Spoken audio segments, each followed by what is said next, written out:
All right. Hi, guys. How's everybody doing?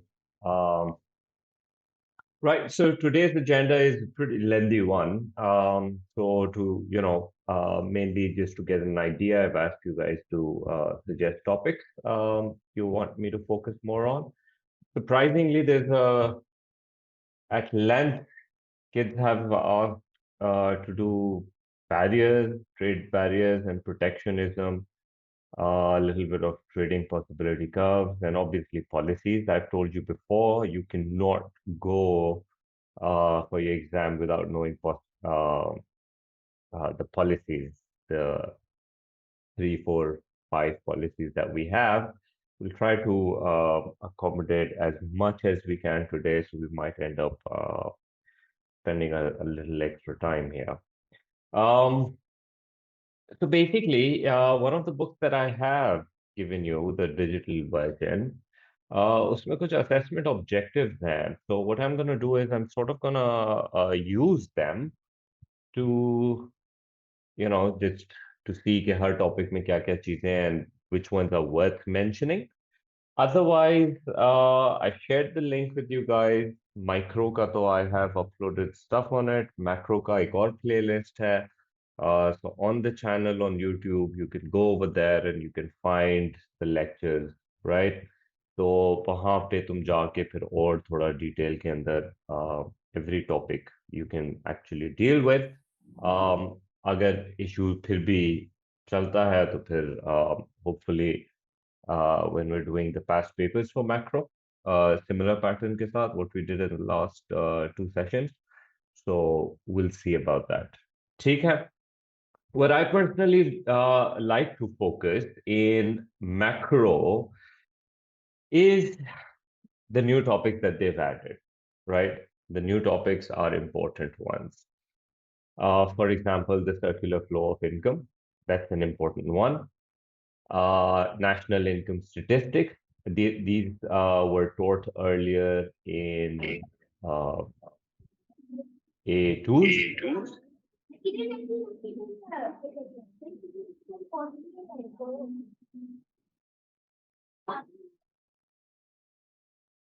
right? So,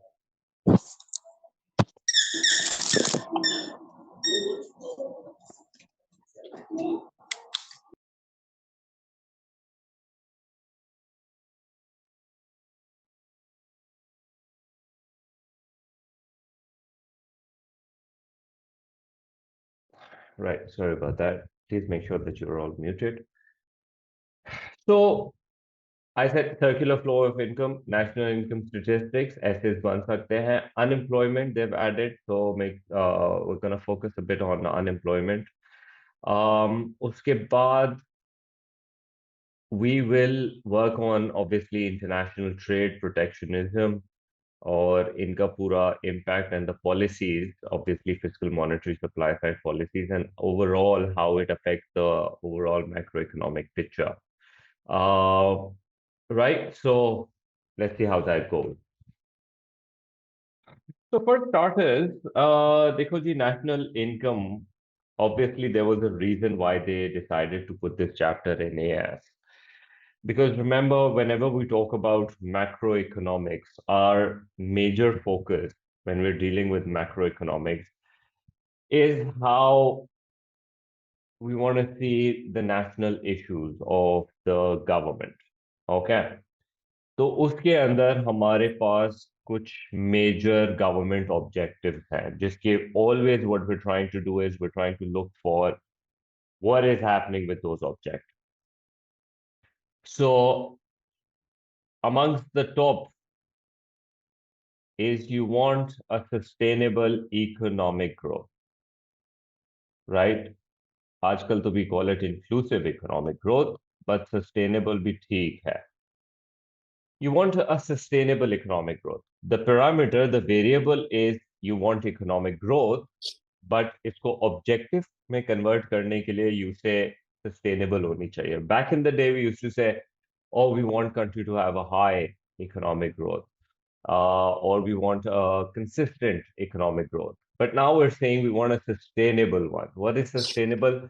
That it lasts a little longer. right? And it does not pressure the uh, it does not pressure the resources to deplete, and then you don't have stuff for the future generations to come. So उसको आप इस तरह से use करें that इतना ज्यादा high economic growth rate भी नहीं हो बट एक एक्सेप्टेबल इकोनॉमिक ग्रोथ रेट हो. एटलीस्ट कितना होना चाहिए? At least it should be more than your population growth rate. All right. Why do I say that? Because क्या होता है? You know how we measure living standard with GDP per capita, right? GDP per capita kaho, GDP per person kaho. So what we're looking at in GDP per capita is that your country's GDP divided by the population. So if your GDP is increasing at 5% and your population is going up by 2%, you say, that's not so bad. At least we're still getting more per person eventually, right? However, if the country's GDP is like 1.5 and the population is growing by 2%, now you know that per person, less goods and services are available. Let me just make it a little more better. इसके आगे ऊपर अगर real में लगा दूं real GDP per capita then this becomes better because since you know कि real GDP is better than just GDP because normal जो सिर्फ GDP लिखा होता है that tends to be nominal. We're going to talk about that today very quickly. So real is more looking at adjusted for inflation and looking at the purchasing power of the people. But the point being कि you want to make sure कि आपका at least economic growth जो है वो GDP पर population के growth rate से ज्यादा होना चाहिए. ऑलराइट, और उसको सस्टेनेबल होना चाहिए. Number two, what do we want? Number two, we want low and stable inflation. ज्यादातर ये लोग प्राइस स्टेबिलिटी लिखते हैं, means the same thing, right? Inflation is obviously looking at prices. Again, variable क्या है? Prices and inflation, and उसका direction क्या है? What do you want? You want low and stable. Then you want low and stable unemployment. ठीक है? Unemployment के ऊपर we're going to have a much larger discussion today. And then you also want stable balance of payment. तुम्हारा course के अंदर पूरा balance of payment नहीं है, तो I am gonna focus on you want a good current account. Okay, surplus होना चाहिए, नहीं होना चाहिए, बैलेंस होना चाहिए. There are pros and cons for it. तो 8 मार्कर या 12 मार्कर ऐसे आता है, तो you need to know the advantages and disadvantages of surplus and you need to know advantages and disadvantages of deficit. ठीक है? So it's not necessary. They're going to try and trick you and by saying, should all countries aim for a balanced uh, uh, current account, right? It's a trick question. You do not necessarily want a balanced budget. Sometimes you might need a deficit, and sometimes you may need a surplus. Okay? So we're going to have a discussion on that. Unemployment के अंदर low and stable. The only reason why I'm saying it's stable is normally we say you want low unemployment or you want full employment, right? And then there's a discussion on that. As long as the economics के अंदर stability हो, low and stable, I mean to say कि साथ चलना चाहिए कि inflation unemployment rate भी low हो और साल ब साल जो है वो ऐसे ही चलना चाहिए. Normally, if you have a stable balance of payment, उसका बाय प्रोडक्ट निकलता है stable foreign currency.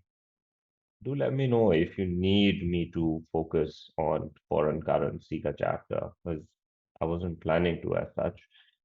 Number 6 के अंदर you want equitable distribution of income. We've already had a discussion of this in micro, right? So standard of living के लिए it's important. So these are the five objectives. Continuously, we're going to come and have a discussion on these. In fact, what we're going to be doing is we're going to be using all those policies that we've done.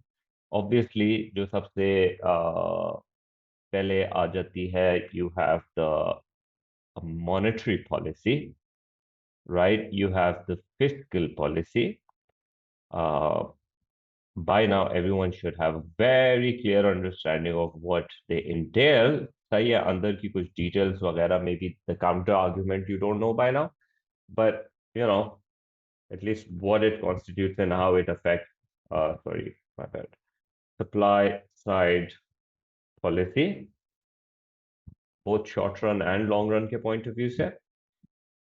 Then you have the exchange rate policy, right? Usually हम इसको monetary में ही डाल देते हैं.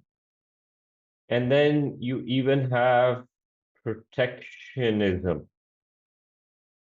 Okay, ये भी थोड़ा सा मॉनेटरी और इनके अंदर इन्वॉल्व हो जाती है फिजिकल और इसके through. But I want to keep them all five separately so that तुमको एग्जैक्टली पता हो कि ये फाइव पॉलिसीज किस तरीके से every single policy over here is going to affect all of them. Every single policy is going to have that sort of effect.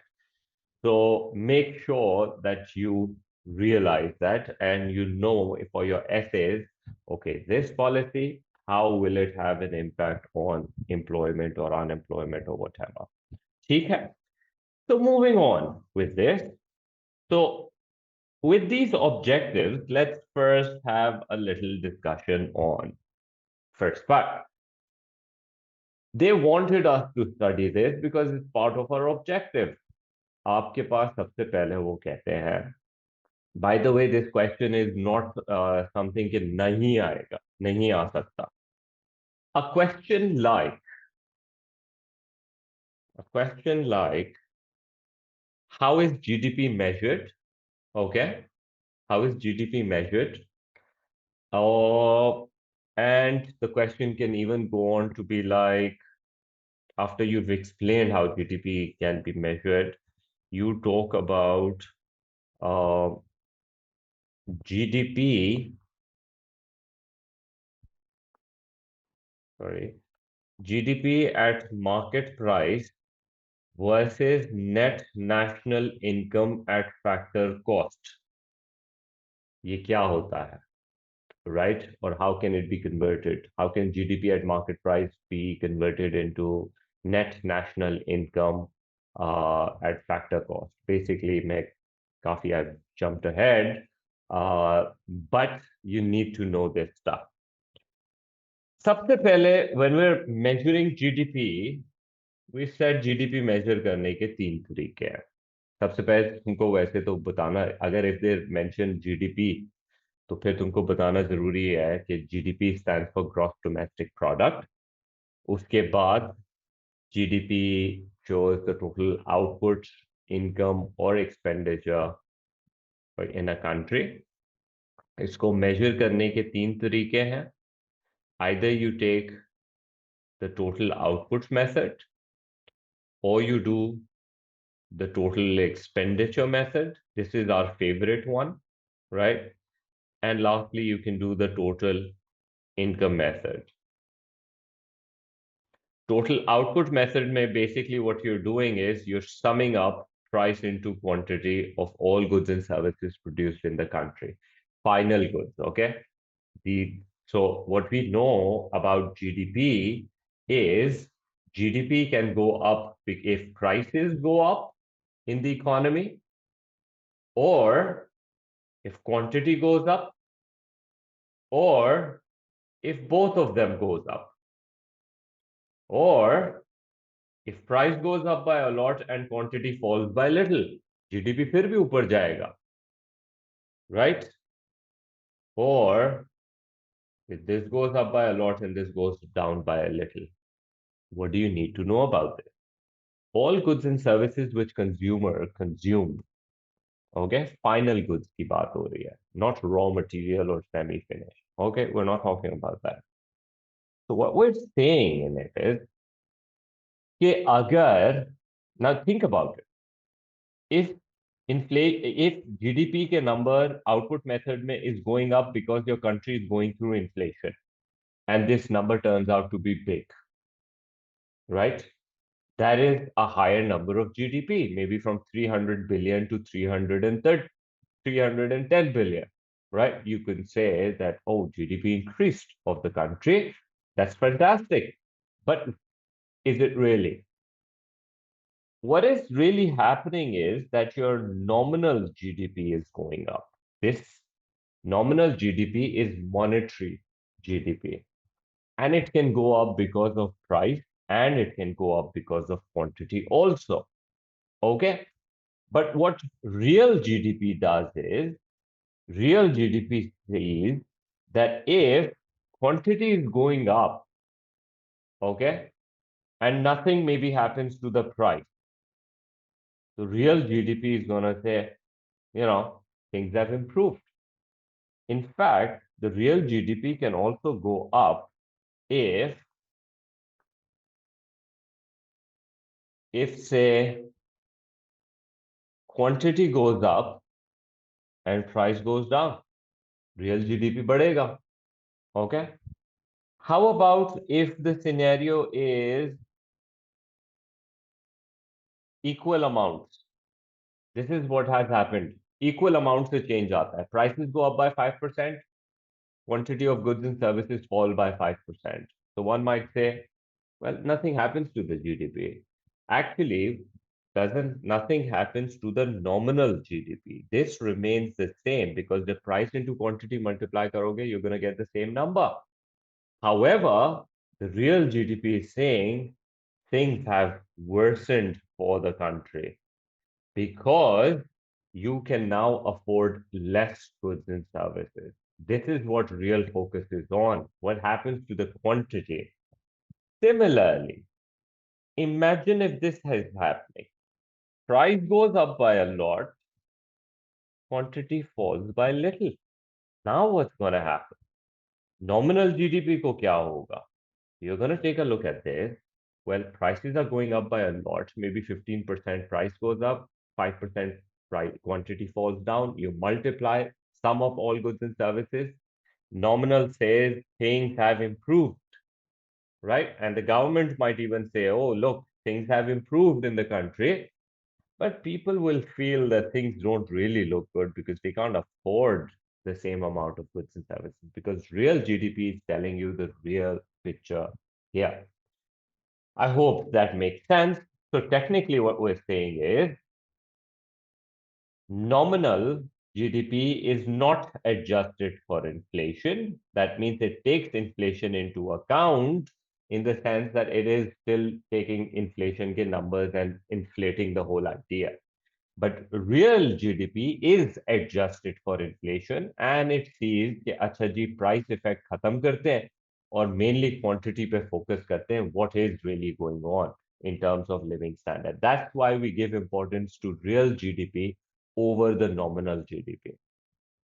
Then total expenditure के अंदर we talk about our famous formula, aggregate demand bolo या aggregate expenditure bolo, it means the same thing. Formula is CIGX minus M. You need to know this. I'm not going to tell you. उसके बाद total income message के अंदर you basically, you remember last classes के अंदर micro में we spoke about how there are 4 factors of production and then 4 factors of production has 4 different rewards. So if you add all those rewards, land के बदले में rent जितना भी economy में लोगों ने अर्न किया, वेजेस एंड सैलरीज अर्न किया, sorry this is not rent, this is capital, और कैपिटल के बदले में जो इंटरेस्ट कमाया और एंटरप्राइज ने जो प्रॉफिट्स कमाए. अब इसमें प्रॉफिट्स की कई किस्म के प्रॉफिट्स हो सकते हैं, right? It can be business profits, it can be trading profits, retailing profits, बहुत सारे किस्म के प्रॉफिट्स हो सकते हैं. So you add all the incomes of the people and you get your GDP. ये जीडीपी अगर करंट प्राइसेस के ऊपर है नॉमिनल के टर्म्स में तो हम उसको जीडीपी एट मार्केट प्राइस कहेंगे। ठीक है, क्योंकि वो आज की प्राइसेस को देखते हुए निकले हैं। जीडीपी को कन्वर्ट करते हैं हम पहले। जीडीपी एट मार्केट प्राइस को अगर हम कन्वर्ट करना चाहें at GDP at factor cost.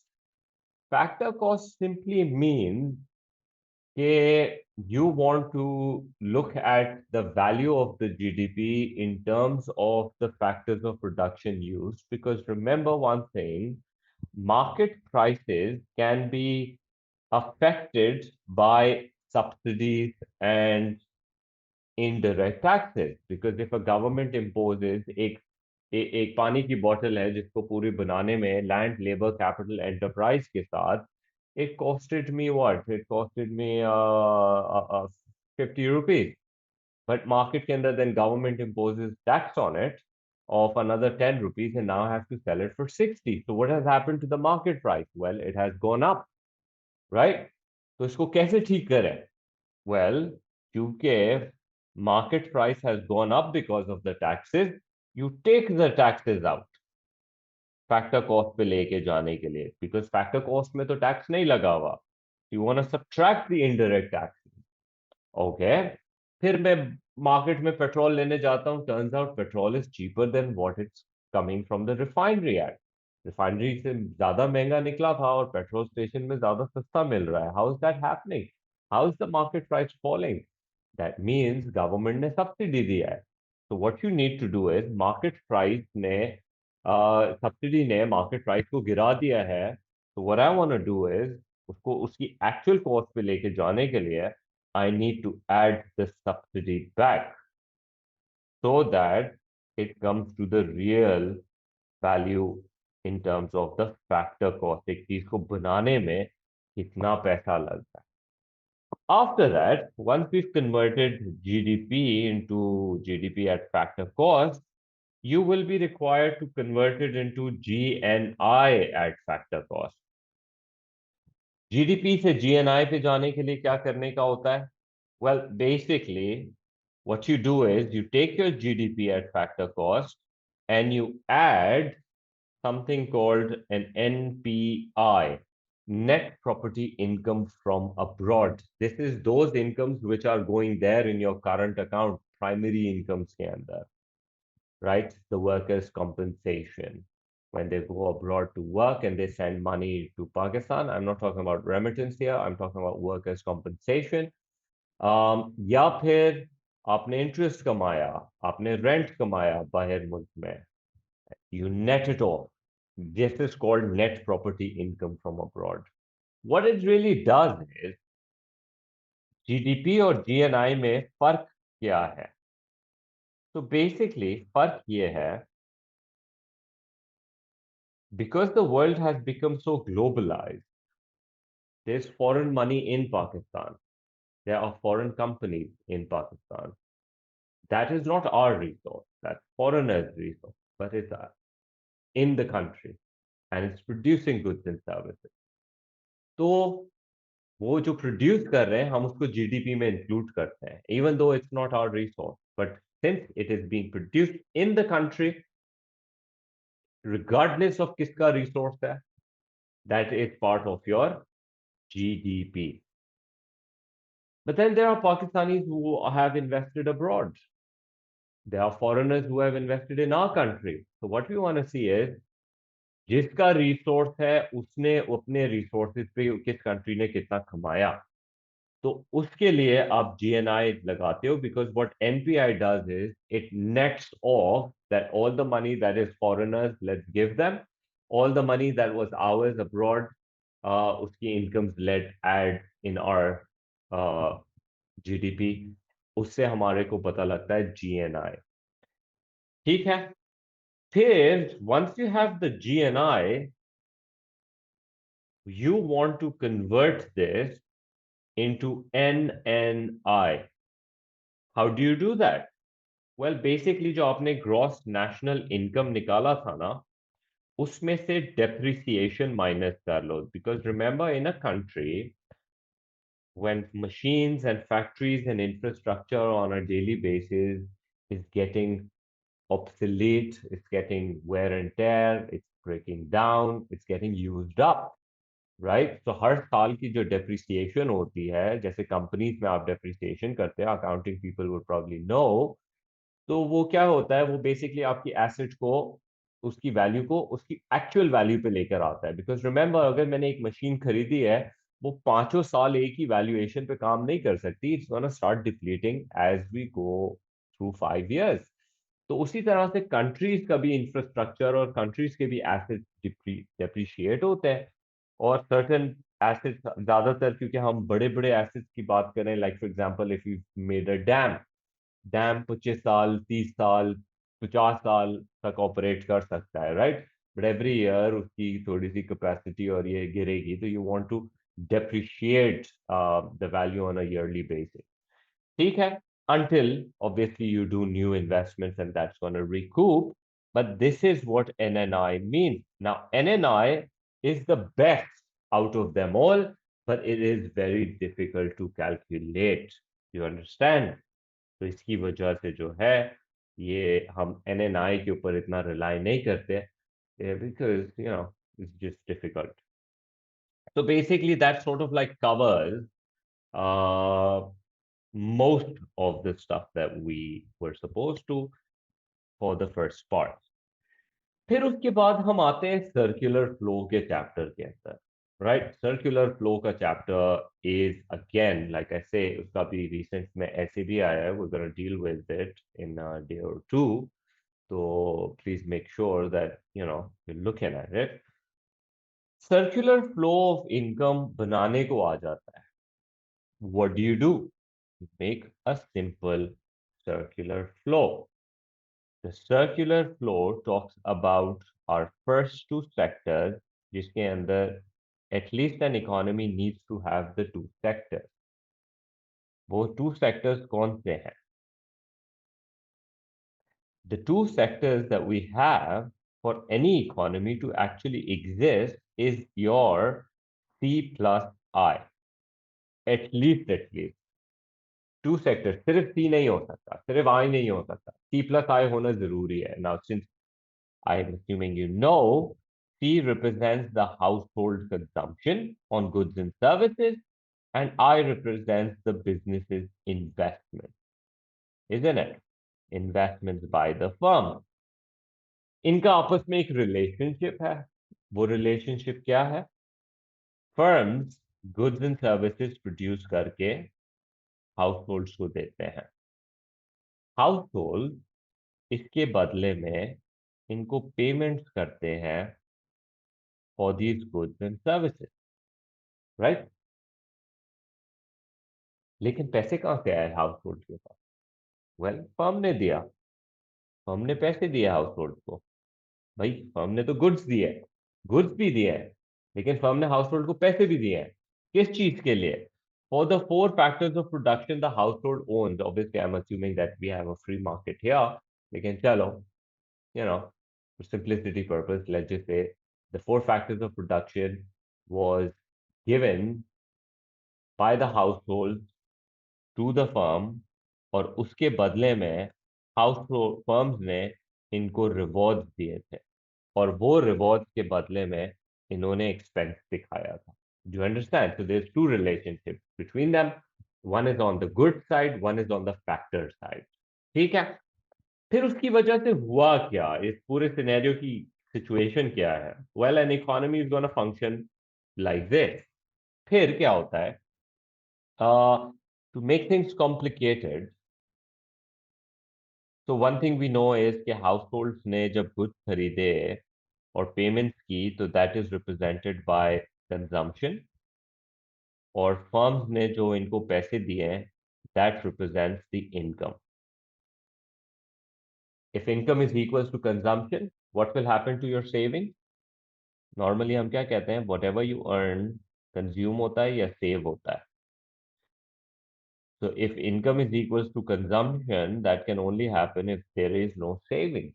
But we know reality के अंदर savings होती है. Households sometimes what they do is they save the money that they've earned. What happens? Well, since they're not consuming, they got the money and they did not consume all of it. बल्कि in fact they took out some, जिसको हम क्या कहते हैं? Withdrawal या leakage. Withdrawal. I'm assuming you already know that. Lekin, the thing is, we will also assume that whatever you are withdrawing, you are not keeping it in your water tanks or in the under the grass or somewhere in under your garden or pani ki tanki or whatever. What you're doing is basically you're putting the money in the banks, and what the banks do is they're gonna take that money and give it to the firms as investments, and that money comes back into the system as investment. The two sectors has found the equilibrium. What equilibrium have they found? तो मैं बताता हूँ. Equilibrium दो किस्म के equilibriums हो सकते हैं. ठीक है. टू सेक्टर का मैं पहला इक्विलिब्रियम बता देता हूँ. When whatever you earn, you either consume it or you invest it. Okay. ये पहला इक्विलिब्रियम है two sector, because two sector में टू सेक्टर इकोनॉमी के अंदर कंजम्पशन होती है और बिजनेस इन्वेस्टमेंट्स होती हैं. It's a two sector equilibrium. या फिर the savings is equals to investment. ये आपका दूसरा इक्विलिब्रियम होता है. These are equilibriums by the way. तो मैक्रो इकोनॉमिक्स के अंदर ये हमारे पहले दो इक्विलिब्रियम है. एक ऑब्वियसली इनकम एक्सपेंडिचर मेथड के हिसाब से है और दूसरा विड्रॉल और लीकेजेस के हिसाब से है. If you're saying this is happening in a two sector, in another words, you mean to say this is also happening. The 100 rupee which is taken out is brought back in, the circular flow matches. This is two sector. In a three sector, we introduce government, let's say. So whatever you earn, aggregate expenditure जो है, वो C plus I plus G में चला जाएगा. Now, when we introduce government की वजह से taxes से पैसे बाहर जाते हैं और गवर्नमेंट स्पेंडिंग से पैसे वापस सिस्टम में आते हैं. ओके. तो यहां पे आप क्या लिखेंगे? S plus T should equals to G plus I plus G. Sorry, I plus G. They're gonna in MCQs and places they're gonna ask for you these kind of disequilibriums. If I had to mess with the kids, I would give something like, I would say three sector equilibrium कैसे होता है, use a diagram, yeah, use a circular flow and explain. Yeah, that would be a good question to give. उसके बाद what happens next is, let's come for the four sector open economy. I use the word open because four sector is open. C plus I plus G plus X minus M, और इसमें क्या होगा? S plus T plus imports, because what happens is import से पैसा बाहर जाता है, it leaks out of the economy, and exports के through it comes back in. I G X. That's how you do it. ये तुम्हारा circular flow का concept है. Your entire four sector economy, you need to know it really, really well. I'm not going to do that diagram, savings or withdrawal wala diagram. कभी ऐसे में आ गया तो I'll deal with it, but I don't think it's an appropriate thing to deal with right now. उसके बाद, now, I'm not going to spend time on aggregate demand and aggregate supply as such. The only thing what I'm going to do is, objective के point of view से I will introduce it one more time for you guys. ठीक है?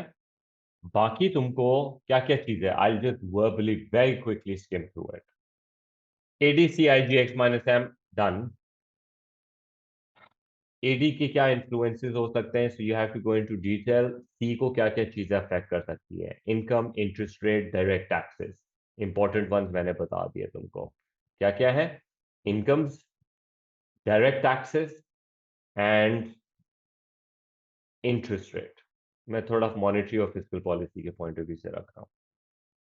आई को क्या चीजें effect कर सकती हैं? Again, interest rate top of the line, and then you can have economic cycles, consumer confidence and business trend and trajectories and whatnot. फिर G, government spending on public and merit and all those sorts of goods, private goods and all. And then X minus M is all about exports and imports. That can be affected through depreciation of the currency and all. Moving on, AD curve downward sloping होता है. AD के shift will happen whatever causes CIG जो मैंने अभी बोला. Aggregate supply upward sloping होता है. Short-term aggregate supply upward sloping होता है. Aggregate supply curve can shift because of productivity level changes, major cost of raw material changes. Um, Indirect taxes can have an effect on this. Here you have the LRAS. I'm going to focus on LRAS a little today. Direct taxes affect investment also, AD के अंदर. Fine.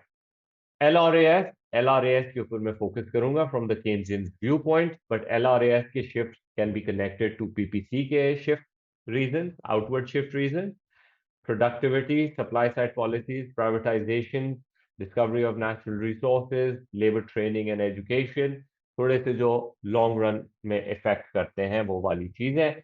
और फिर ADAS की shift के बाद what happens to your macroeconomic objectives, the top three major ones you have to talk in terms of the diagram.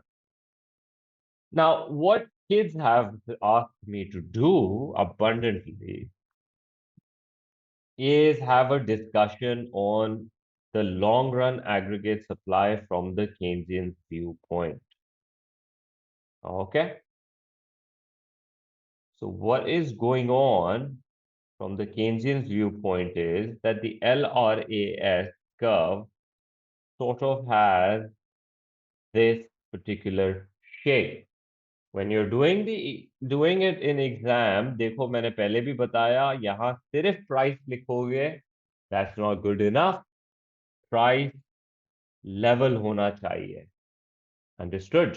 I think मैंने वो एक आध पॉइंट करा रहा था उसमें, मैंने जो पर्ट का मैं बता रहा था एग्जामिनर का, उसके अंदर इट मैटर्ड.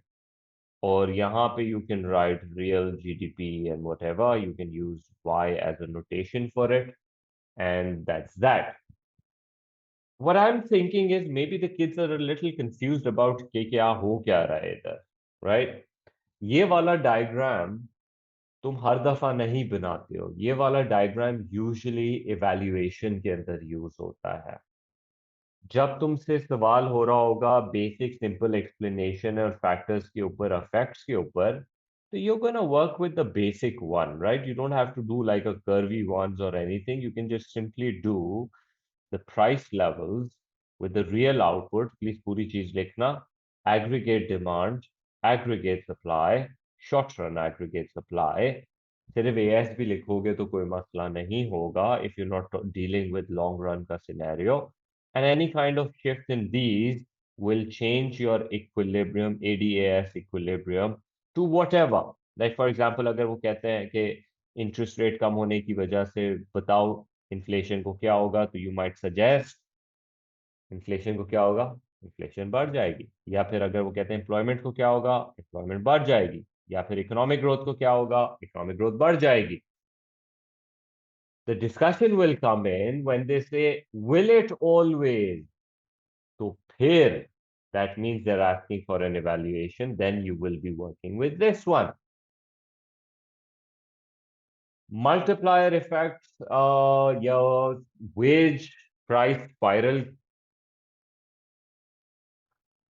Normally, इसके ऊपर क्या हो सकता है तुम्हारे लिए?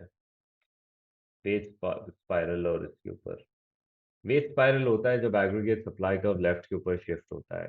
और उस प्राइस बढ़ने की वजह से डिमांड गिर जाती है। डिमांड गिरने की वजह से और फायरिंग होती है और मजीद अनएम्प्लॉयमेंट होती है। फर्म्स और सप्लाई कर्व लेफ्ट पे लेके जाते हैं और फिर फर्दर इनकम गिरती है, डिमांड गिरती है, and this just continues over and over again. तो आई डोंट नो, देख लेना कि कब जरूरत कर पड़े तुम लोगों को। फिर एक मल्टीप्लायर इफेक्ट भी होता है। मल्टीप्लायर इफेक्ट मैं अभी इसी डायग्राम के थ्रू समझा देता हूँ। But what is really going on over here in terms of the Keynesian's view of this? In fact, I think I should focus on the new classical also, because they both have differences in opinion on कि कैसा दिखना चाहिए। तो just to talk about that, मैं एक second उसको भी यहाँ इंट्रोड्यूस कर लेता हूँ तुम्हारे लिए कि न्यू क्लासिकल्स क्या सोचते हैं।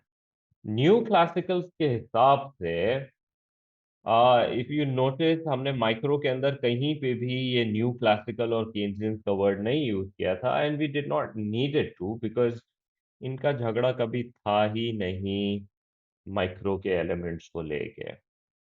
झगड़ा इनका बना है मैक्रो को लेके, बस वहां पे थोड़ा सा इनका डिफरेंसेस इन ओपिनियन आया है। हो क्या रहा है? According to the new classical, they say कि लॉन्ग रन के अंदर economy will always reach the full employment level. Economy will always reach full employment in the long run. That's what they feel. Okay. Why do they feel like this? Well, because they feel prices are flexible, and anytime the economy is not at full employment, overemployment or underemployment will affect the ADAS curve and bring the economy back to full employment levels. What I mean by that is कि let's suppose full employment level means कि एक economy में 5% unemployment हो सकती है, ठीक है, जिसमें तुम्हारा सीजनल, फ्रिक्शनल, थोड़ा बहुत स्ट्रक्चरल आ सकता है जो अनएम्प्लॉयमेंट होती है। But sometimes it's quite possible कि इकोनॉमी के अंदर क्या हो कि economy is going through recession, तो unemployment might reach up to 8%। Okay, what's gonna happen? Well, Keynesian says too bad for the people who have lost नौकरी। क्या होगा? हाँ, तो कुछ भी नहीं होगा, वो लोग अनएम्प्लॉयड रह जाएंगे थोड़े टाइम तक। क्या वेजेस गिरेंगी? केंद्र सेज नहीं, थोड़े टाइम तक तो वेजेस नहीं गिरेंगी। New classical feels that if unemployment is 8% and full employment was at 5%, that extra unemployment will cause the wages to go down because labor will immediately start lowering, because जो लोग unemployed हुए हैं, they'll be willing to accept lower salary. And the firms देखेंगी, oh, salary कम हो गई है, let's get these people rather than these people who are getting paid higher comparatively. So they'll start firing people, right? Do you understand that? तो फिर क्या होगा? Wages गिरेंगी और economy वापस से सप्लाई कर्व राइट पे जाएगा और इकोनॉमीज मैच कर जाएगी। But I am getting too much into detail here. इनकी नजर में full employment will happen in the long run. इनकी नजर में लॉन्ग रन में फुल एम्प्लॉयमेंट भी हो सकती है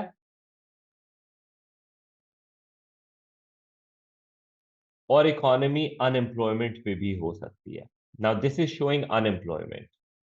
how is that showing unemployment? Imagine if your economy is operating here.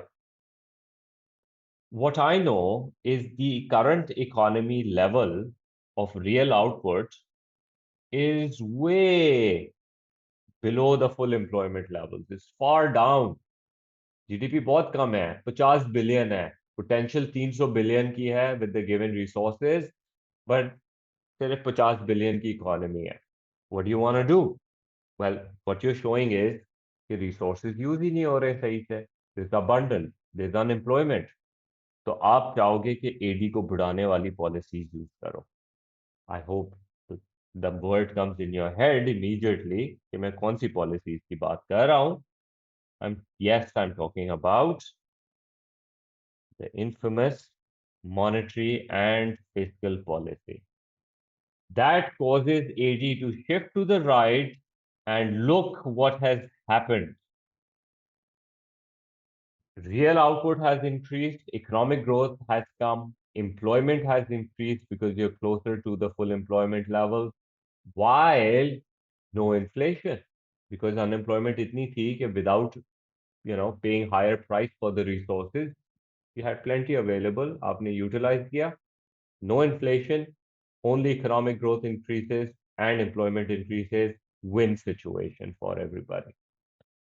ठीक है. But imagine if the economy is here on the PPC at potential, inflation is almost like on the faster side. And if you do silly thing like expanding the economy at this point, output पे तो कुछ भी फर्क नहीं आया. All that happened was inflation spiked, right? क्योंकि resources fully utilized है. If I need workers, I need to bid for a higher price. कि आओ मेरे पास काम करो. They're gonna be like, I'm already working. I'll pay you more. So maybe they might be interested. The price levels have to go up. Okay? And only price level. So फर्क क्या हुआ 2 points के अंदर? यहाँ पे you're well below the potential. You had the ability to achieve 360 billion US dollars, but you're only at $100 billion. What does that mean? That means labor unemployed hai, machines unemployed hai, land unemployed hai, factors of production unemployed hai. So if I increase aggregate demand without causing prices to go up, I will be able to acquire more of these resources because they're dying to get used, and I will do the production. No inflation, plenty of resources available, right? But over here, resources are being maxed out. Any further demand is going to shoot the prices up. That's how this works. अब इस पूरे case के अंदर, this part right here is the supply bottleneck basically in the country. If your economy was here and aggregate demand was to increase, you would start experiencing a little difficulty in your ability to supply, right? This is that supply bottleneck wala point. इसको हम intermediate range कहते हैं. Most of our books talk about it in terms of intermediate range. ठीक हो गया. तो as far as your LRAS goes, LRAS की जो शिफ्टिंग्स हैं वो सप्लाई साइड पॉलिसीज से होती हैं. थोड़ी बड़ी वाली पॉलिसीज को तुम डिस्कस करोगे इसके अंदर, ठीक है, not the short run one.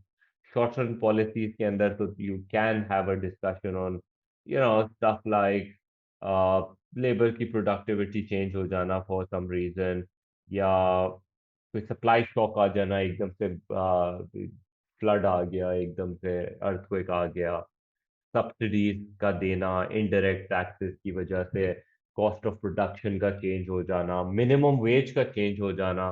These are all short run because ये जल्दी जल्दी से इम्पैक्ट क्रिएट करेंगे, right? So over here in your diagram, there is no inflation coming. Yeah, sure, you can say it's mild inflation because the percentage of price level changing would be very low. Mild कह सकते हो इधर कहना चाहो.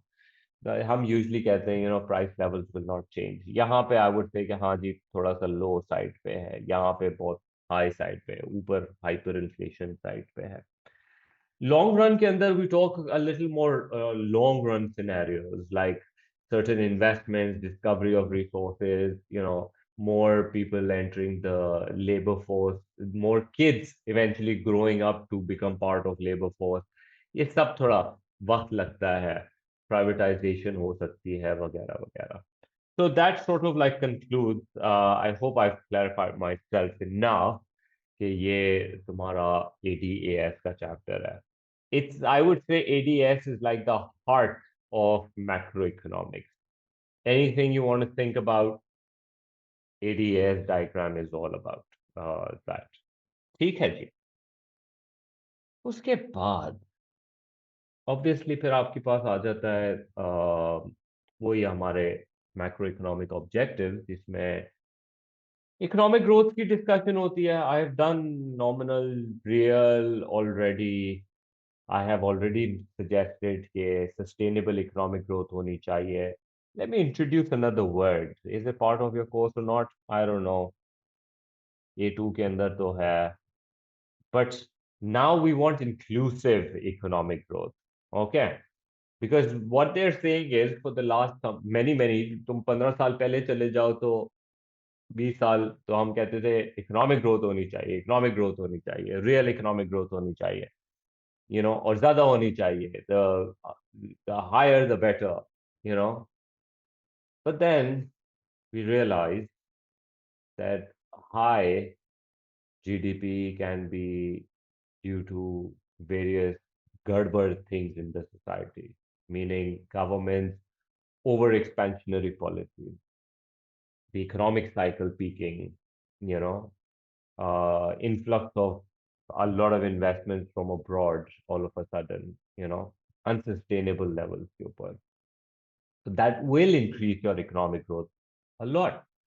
But what it might do is it might create inequality because the rich are always in place to make more money as compared to the poor.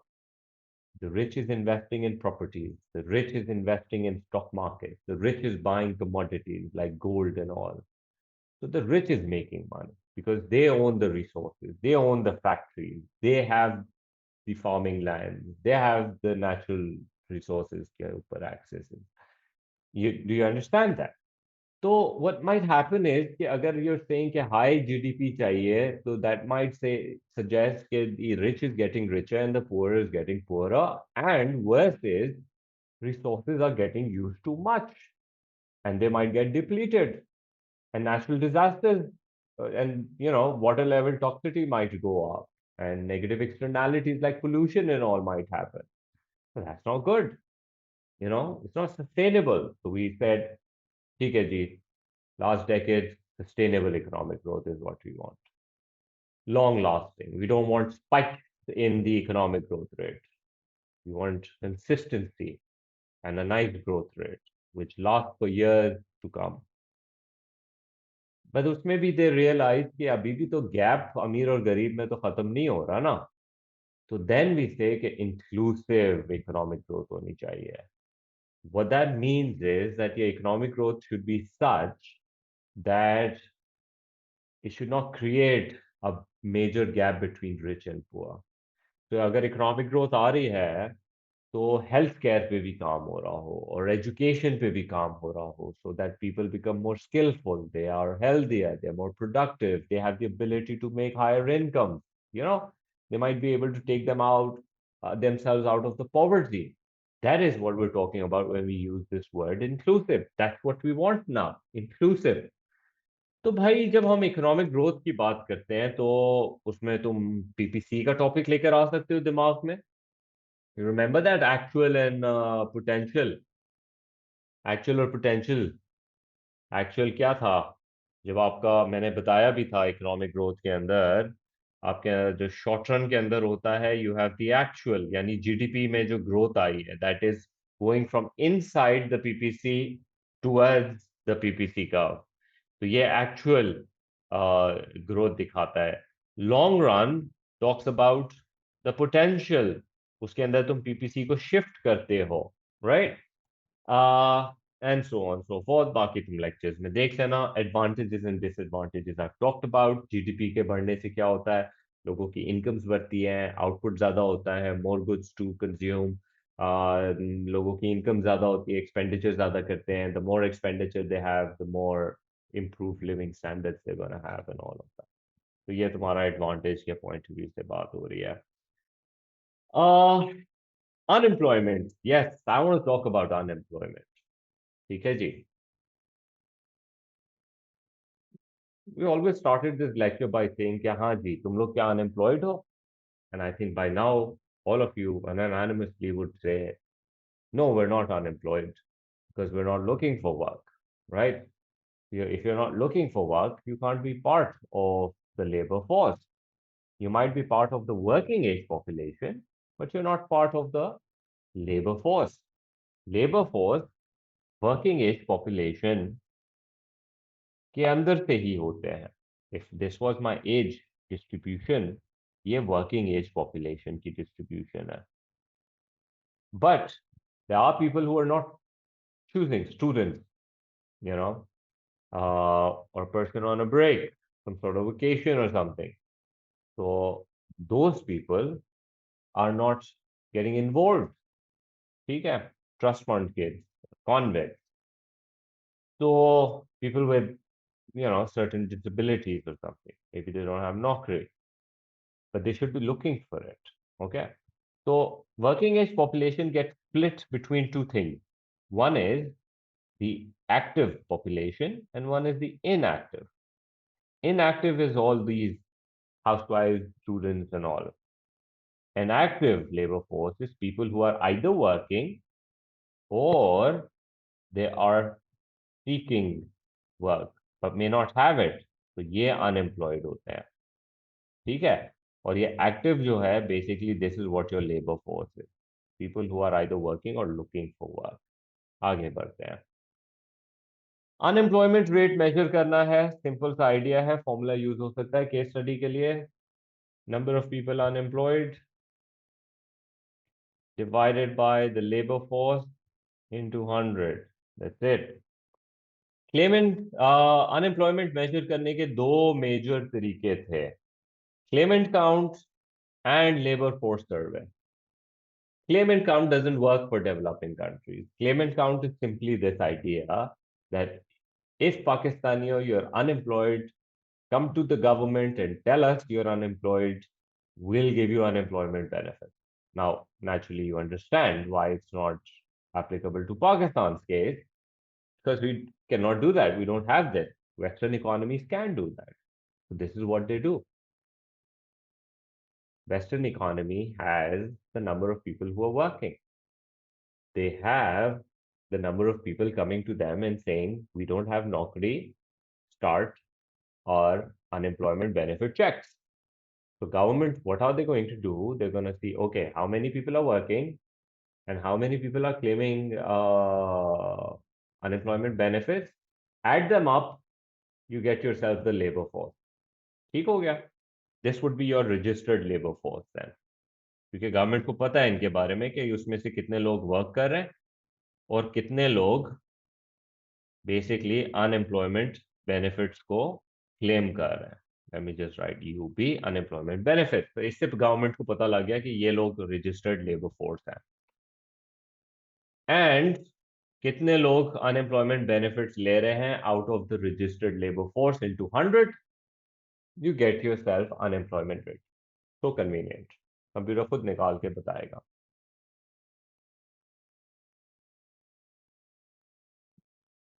So if there is a question like the amount of unemployment benefits paid by the government determine the rate of unemployment.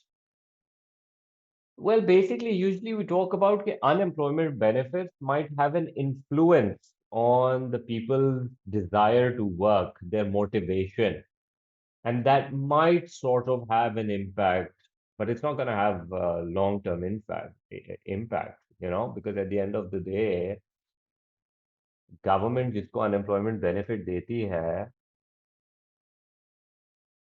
they will make sure that these people go back to work.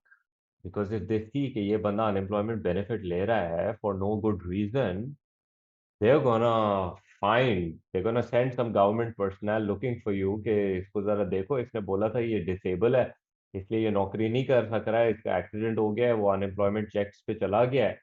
And they're gonna send somebody to see कि ये सच बोल रहा है, झूठ बोल रहा है, and they will investigate, because at the end of the day they know that people are going to find ways to somehow cheat the system and get free money, right?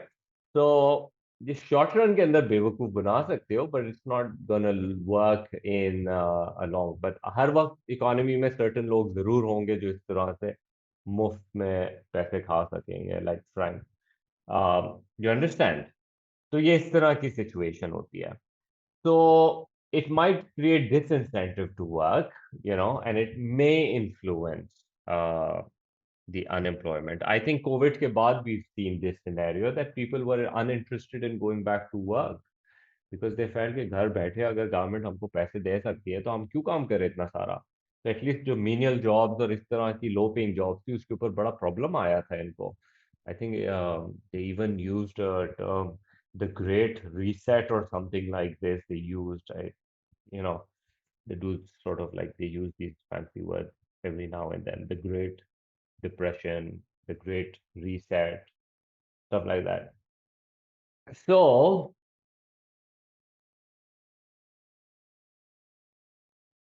सो दूसरा तरीका जो है, अच्छा ये जो क्लेमेंट काउंट का method है ना दिस, इसके जो क्रिटिक्स है वो बोलते हैं this is too simple, you know everyone does not claim unemployment benefit. Sometimes people would be like, um, you know, it's temporary. My wife or something can support us, or my savings can support me. Or somebody might say, "Okay, unemployment benefit is beneath me, status conscious. I'm not going to take unemployment benefits." So इस तरह भी situation हो सकती है that people maybe the government centers are too far and you're living off in कोई छोटे से एक गांव के अंदर away from the main cities and it's just too much for you to just go and claim unemployment benefits and stuff like that. So इसकी वजह से जो है हम कहते हैं claimant count might be very easy to calculate, but it doesn't work for developing countries. It does not work for all the reasons that I mentioned. And plus claimant count का असल issue ये है कि now I can't compare unemployment rate in Pakistan with unemployment rate in USA or maybe in Bangladesh because criteria are different. तो उसके लिए हमारे पास ये दूसरा मेथड है. Whenever you're gonna look for unemployment measurement के numbers, you have to look for a number which says something like this: ILO at the bottom. The source should be ILO, International Labour Organization. So it's an independent body, international independent body. What they do is they have certain fixed criteria कि कौन सा बंदा unemployed है. तो ये बंदा unemployed है क्यों? क्योंकि ये 4 हफ्ते से नौकरी ढूंढ रहा है और इसको नौकरी नहीं मिली, लेट्स कॉल हिम अनएम्प्लॉयड. ठीक है, बट ये बंदा है जो अनएम्प्लॉयड है लेकिन हफ्ते में 2-3 घंटे ये कुछ ना कहीं कहीं जाके गार्डनिंग करता है. Okay, you are not unemployed because you are working an hour a week or something, so we can't consider you unemployed. You understand? So they have certain fixed criteria, and that criteria operates all around the world. ठीक है, तो अब what's going to happen is कि labour force सर्वे एक economy के अंदर जाके x number of लोगों का 40,000 लोगों का सर्वे लेगी. Different parts of the country, different provinces, different region, rural urban, इन सब के अंदर जाएगी और उन 40,000 लोगों का सर्वे ऑपरेट करेगी या 20-25,000 लोगों का सर्वे लेगी. उसमें मेल फीमेल जेंडर एज सब हर चीज को कंसिडर करके आप सर्वे करोगे. Because if you only taking man and not female और not young age and only middle age तो फिर तुम्हारा सैंपल खराब हो गया. You want to take it according to your population. आप that's what it a survey is. फिर आपने इन लोगों से जाके इनसे पूछा, हाँ जी आप काम कर रहे हैं नहीं काम कर रहे हैं, कब ले ऑफ हुए, वर्किंग कंडीशंस कैसी हैं, सैलरी कैसी है, पोजीशन क्या है, वर्किंग कंडीशंस क्या है, कॉन्ट्रैक्चुअल सिचुएशन क्या है, हेल्थ एंड सेफ्टी कैसी है. You can talk about all these different scenarios and then you're going to use कि कितने लोग उसमें से अनएम्प्लॉयड हैं divided by the sample of yours into 100 करके तुम अनएम्प्लॉयमेंट बेनिफिट्स निकालोगे. दिस इज गुड बिकॉज एक स्टैंडर्डाइजेशन है. You can compare between the countries. you know it's not apple to apple. It is apple to apple, a lot more closer to apple, and it's an international body. So अगर एक investor बाहर मुल्क के अंदर है वो देखता है पाकिस्तान में इन्वेस्ट करना चाहिए कि नहीं, so he's going to look at the macroeconomic pictures also. He's not just going to see कि oh stock market is doing good, IMF से bail out नहीं हो रहा, let's invest. No, they're going to look at the trends of unemployment rate, the population rate, the GDP rate, the current account, the currency. They're going to look at all of these things, inflation for most important, and then they're going to decide कि क्या scene है. You understand? तो claimant count के advantages, disadvantages हैं. You can look in the notes. बहुत simple से है, मुश्किल नहीं होगी. फिर उसके बाद, what I want to focus on today is, further, I want to discuss is the different types of unemployment. ठीक है जी. जब हम अनएम्प्लॉयमेंट के अंदर जाते हैं ना, तो अनएम्प्लॉयमेंट को हम कई तरीकों से इसको हम ब्रेक डाउन करते हैं. In fact, what I'll do is, instead of writing each and every part, what I'll do is this. Let me just take a picture from this book. इसमें बहुत ज़्यादा हैं, by the way, but what I'll do is I'm just gonna talk about the main ones here. Main ones का discussion थोड़ा ज़्यादा ज़रूरी है. You know why?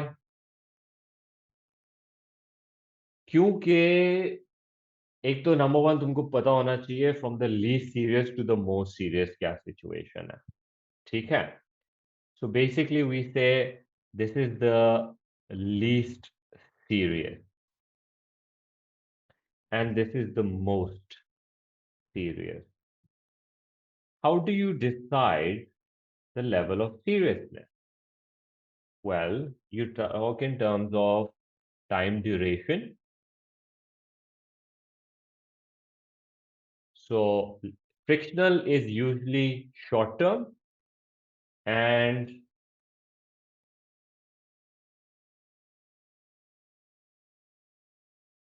cyclical is mostly long run. Frictional affects fewer people and this one affects most of the people. This is how you determine कि least serious versus most serious. ठीक है. So अब आपने क्या करना है? Least serious पे आ जाओ जरा. Least serious के अंदर they're suggesting number one voluntary unemployment. नाम से ही पता लगा है voluntary. What do you mean voluntary? Voluntary is कि मार्केट में जो वेज रेट चल रहा है उस पर बंदा बोलता है, कारपेंटर बोलता है इस वेज रेट पे ये मार्केट का रेट चल रहा है, मैं नहीं कर रहा काम, it's not worth my time. ठीक है. ये वॉलंटरी अनएम्प्लॉयमेंट है when one chooses based on the wage rate. Okay, कि इस वेज रेट पे मैंने नहीं काम करना. फिर एक सर्च अनएम्प्लॉयमेंट होती है विच इज कि मैंने एक नौकरी छोड़ दी है और फिर मैं दूसरी नौकरी ढूंढने निकला हूं या मुझे फायर कर दिया है और मैं नौकरी ढूंढ रहा हूँ. ठीक है, that's your search unemployment.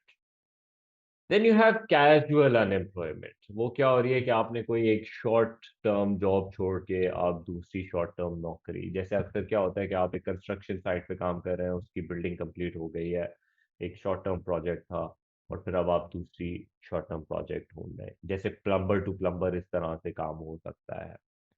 And then obviously you know what seasonal है, राइट. तो इस तरह से ये तुम्हारे फ्रिक्शनल होते हैं. फ्रिक्शनल कब होते हैं? व्हेन पीपल आर, ये एक टेम्पररी अनएम्प्लॉयमेंट होती है when people are moving between job, थोड़ा बहुत डिमांड सप्लाई का फर्क होगा. Then you have the structural one. Now this is where the problem starts to happen. इसके अंदर यू हैव बेसिकली एक इकोनॉमिक की, एक इकोनॉमी की इंडस्ट्रियल चेंजेस आ सकते हैं. For example, your economy when is going from developing to developed, अब तुमको ये पता होगा कि आपका प्राइमरी से लोग सेकेंडरी, सेकेंडरी से लोग टर्शरी की तरफ मूव करते हैं. तो every time your industry is moving from primary to secondary and you moving towards tertiary. तो मसला ये है कि वो जो प्राइमरी और सेकेंडरी के वर्कर्स हैं जिनको बैंकिंग और इंश्योरेंस और टूरिज्म और ये नहीं आता, now these people get unemployed, right. तो ये थोड़ा सा ज्यादा लंबा प्रॉब्लम है because now they need to go for vocational training और learn new skills and then apply for those. तो अब उसके अंदर तुम्हारे पास ये फिर डिफरेंट टाइप्स होती है. रीजनल इज ऑब्वियसली कि एक इलाके के अंदर अनएम्प्लॉयमेंट आ रही है. वाई? सियालकोट के अंदर क्या होता है कि दुनिया ने बैन कर दिया पाकिस्तान को, लेट्स से कि पाकिस्तानी स्पोर्टिंग गुड्स नहीं खरीदना चाहिए बिकॉज चाइल्ड लेबर हो रही है उधर, तो रीजनल अनएम्प्लॉयमेंट आ जाएगी सियालकोट के अंदर because they are known for sporting goods. फिर उसके बाद टेक्नोलॉजिकल इज ऑब्वियसली एक, एआई के बाद अभी तुम और मैं बहुत विटनेस करेंगे। मैं तो कम विटनेस करूंगा, तुम्हारी जिंदगी थोड़ी सी टफ होगी because you are probably gonna be at a very prime age by 2050, right? तो 25 साल बाद ना, 25 साल बाद you will be at your almost like at a very prime. तो the problem might start earlier, maybe to 2040 से, कि A I is gonna give you a very tough time. तो you should be multi skill individual rather than just एक chartered accountancy कर ली and then you relying on accountancy. वो तो AI कर लेगा, फिर क्या करोगे? And then obviously you have international unemployment. International unemployment के अंदर they're talking about unemployment arising when a country loses its international competitiveness. जैसे पाकिस्तान के अंदर लेट्स से हमारे साथ ये हो रहा है कि हम टेक्सटाइल में we're losing our competitiveness, we're losing our comparative advantage. And now Bangladesh and India and China is doing much better than us. तो उसकी वजह से हमारी ट्रेड को प्रॉब्लम हो रही है।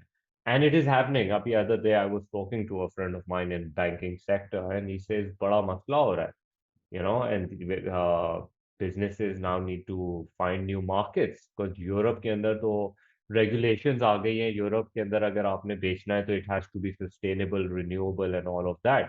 तो पाकिस्तान तो क्वालिफाई नहीं करता उसके लिए। तो फिर अब हम कहाँ बेचें? अफ्रीका में बेच सकते हैं, लेकिन मसला ये है अफ्रीका गरीब है और पैसे नहीं है उनके पास, तो अच्छी प्राइसेस नहीं मिलेगी। यहाँ यूरोज मिल रहे थे हमारे को। You understand that? तो ये तुम्हारा इंटरनेशनल अनएम्प्लॉयमेंट है। एक्चुअली इंटरनेशनल अनएम्प्लॉयमेंट ये बुक के अंदर है, although in the past we haven't been teaching this to that. But the idea is it affects a lot more people because what's happening is certain regions, certain industries getting affected. So large number of people getting affected. The worst is also known as the demand deficient. इसमें क्या हो रहा है? Aggregate demand is falling. जब aggregate demand गिरती है तो आपको पता है इकोनॉमी में CIGX-M, it's not affecting one industry, it's affecting all industries getting affected is like economic cycle going down, recession coming in. It affects not one or two industries, it's affecting a lot more. So numbers are going to be big until and unless the economy goes back to normal. Normal कैसे जाएगी? AD गिरा है तो AD को बढ़ाओ। तो Keynesians कहते हैं let's use fiscal and monetary policy, but fiscal more importantly. New classical says don't do anything, that's what they prefer. They say don't do anything, economy will self correct. But we don't have so much time. What if recession turns into depression? So that's why Keynesian theories work, because they say economy down है, spend करो। अभी recent में हुआ ना Covid, फैक्ट्रियां बंद, economy down है, give people money, lower interest rates, government spending needs to be there economy को उठाने के लिए दोबारा, राइट? So that's how things work. थोड़ा जल्दी उठाना है इकोनॉमी को तो ठीक है। फिर उसके बाद what do you need to know other than this? You need to know unemployment के साथ the negative and positive effects of unemployment. अब नेगेटिव तो तुम बता सकते हो, जीडीपी लॉस है, लोगों की इनकम लॉस है, लोगों की साइकोलॉजिकल इफेक्ट, क्राइम है, वैंडलिज्म हो सकती है, यू नो डोमेस्टिक इश्यूज आ सकते हैं। Unemployment means waste of resource, you know GDP गिर रही है, एक्सपोर्ट्स अच्छा नहीं कर पा रहे हो, करंट अकाउंट भी खराब हो रहा है, करेंसी भी वीक हो रही है, so much bad things are happening. That's fine. Unemployment के फायदे क्या हैं? That is where the problem comes. क्या लिखोगे? क्योंकि हमें तो याद है ना आपसे AO2 के अंदर एडवांटेजेस डिसएडवांटेजेस करने हैं तुमने 8 एंड 12 के अंदर। तो अनएम्प्लॉयमेंट के फायदे क्या है? Well, if you are at very high at very high employment levels, that might become inflationary. So a little unemployment might be beneficial. It might calm the markets down a little, or the wage spiral, it might calm it down a little. So वहां पे unemployment might be beneficial. Unemployment might be beneficial because it will allow prices or wages to go down and make you more competitive, your goods competitive, and that would allow you to sell abroad at a competitive rate and earn export revenues. ये भी फायदा हो सकता है. So try and make up whatever you can, right? मैंने firm के point of view से बता दिया, prices गिरेंगी, consumer के लिए product सस्ता होगा. You remember, aggregate supply will shift to the right as a result, you know. Workers will be more willing to work for lower wages. No, no, they're not gonna like it, you know. Workers को नहीं पसंद कि आप wages को कम करो. ठीक है, that's why Keynesian says कि जब अनएम्प्लॉयमेंट होती है तो वेजेस नीचे नहीं जाती. लोग बोलते हैं कम पे नहीं गुजारा होगा, because just imagine if I am earning ₹1,00,000 right now and then they say यार वक्त और हालात टाइट है, 90,000 कर लेना. No way, why should I do 90,000? This is what it is.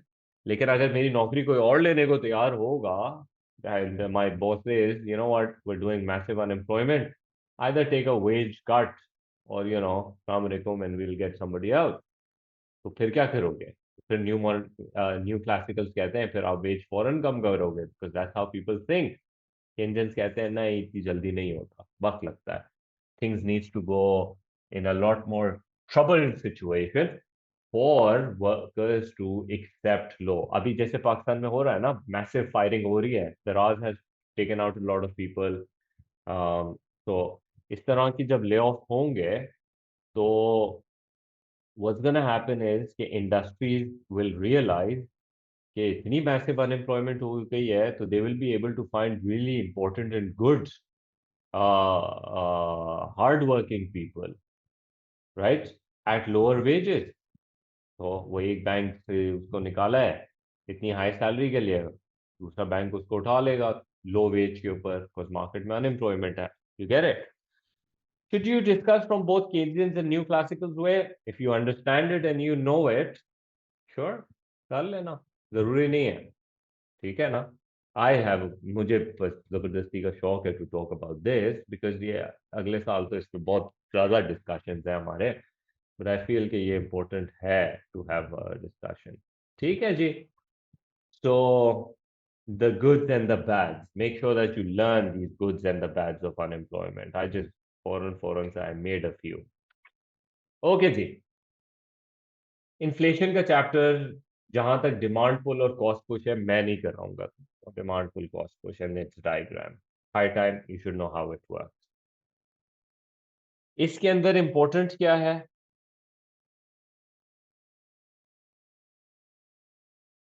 Number one, price stability we say is important, right? What do you want? You want low and stable inflation. ठीक है? कितना percent? I say 1 to 5% is good inflation. Mild, very mild inflation. We like it. Once it goes above 5, 5 to 9, ah, troubling economy के अंदर, you need to keep an eye. Things are going out of control. 11 onwards up to 20, double digit, problematic, right? And then hyperinflation is 50 plus. And that's the worst. Right. तो एक तरफ you need to know कि inflation जो है हम क्या चाह रहे हैं, लो एंड स्टेबल, बस कंसिस्टेंट होता है. Consumer knows it, producers knows it, workers knows it, government knows it, foreign investor knows it. सबको पता है इन्फ्लेशन कितनी हो रही है. तो फॉरेनर जब आपसे गुड्स खरीदेगा लॉन्ग टर्म प्लानिंग के साथ, ही knows what's going on. Labour जब अपनी वेजेस के लिए निगोशिएट करेगा तो उसको पता है कि वर्स ऑफ नहीं हो जाए, so they'll have a good idea on this. Governments को पता है नेशनल मिनिमम वेज क्या सेट करनी है, कितने से बढ़ाने की ज़रूरत है. कंज्यूमर्स को भी पता है कि कितनी इन्फ्लेशन इज एक्सपेक्टेड, तो आज खरीदना चाहिए कि फ्यूचर में खरीदना चाहिए, सेविंग्स आज बढ़ानी चाहिए कि नहीं बढ़ानी चाहिए. stuff like that, you know. So we want to talk about the degree of inflation, the people's ability to anticipate inflation. कि inflation आने की है, prices adjust करो, wages adjust करो, ताकि जब inflation आए तो हमें hurt ना हो, you know, as compared to, oh, बहुत महंगाई हो गई है, I am not able to afford stuff. You're already late. You know, you did not anticipate it. Now bear the consequences, which is fall in your purchasing power. Why? Because you were not mindful enough to lower your wage, higher your wage and negotiate for something more. फिर उसके बाद तुम्हारा ये deflation, disinflation और inflation. I can bet right now कि जितने भी बच्चे यहाँ बैठे हैं ना, 20 तो फिलहाल बैठे हुए हैं और बाकी भी जो हैं, तुम लोगों का जो है ना, इनमें से बहुत सारे हैं जो अभी भी डिफ्लेशन, डिसइंफ्लेशन और सीपीआई के साथ मैसअप कर रहे हो। प्लीज ना करो। लेक्चर में जाके देख लेना, मैंने आरपीआई सीपीआई के ऊपर और उसके ऑल्टरनेटिव्स के ऊपर क्या बात की है कि उनकी लिमिटेशंस के ऊपर।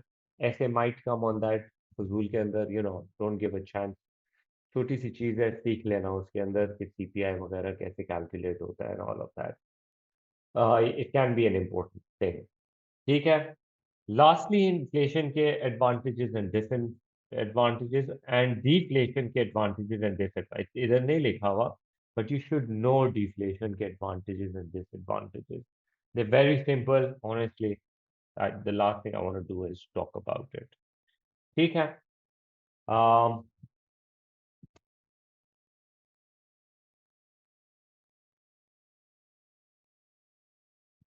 Right. So, like I mentioned earlier, fiscal monetary supply side is important. Fiscal policy has two things in it: government spending and taxation.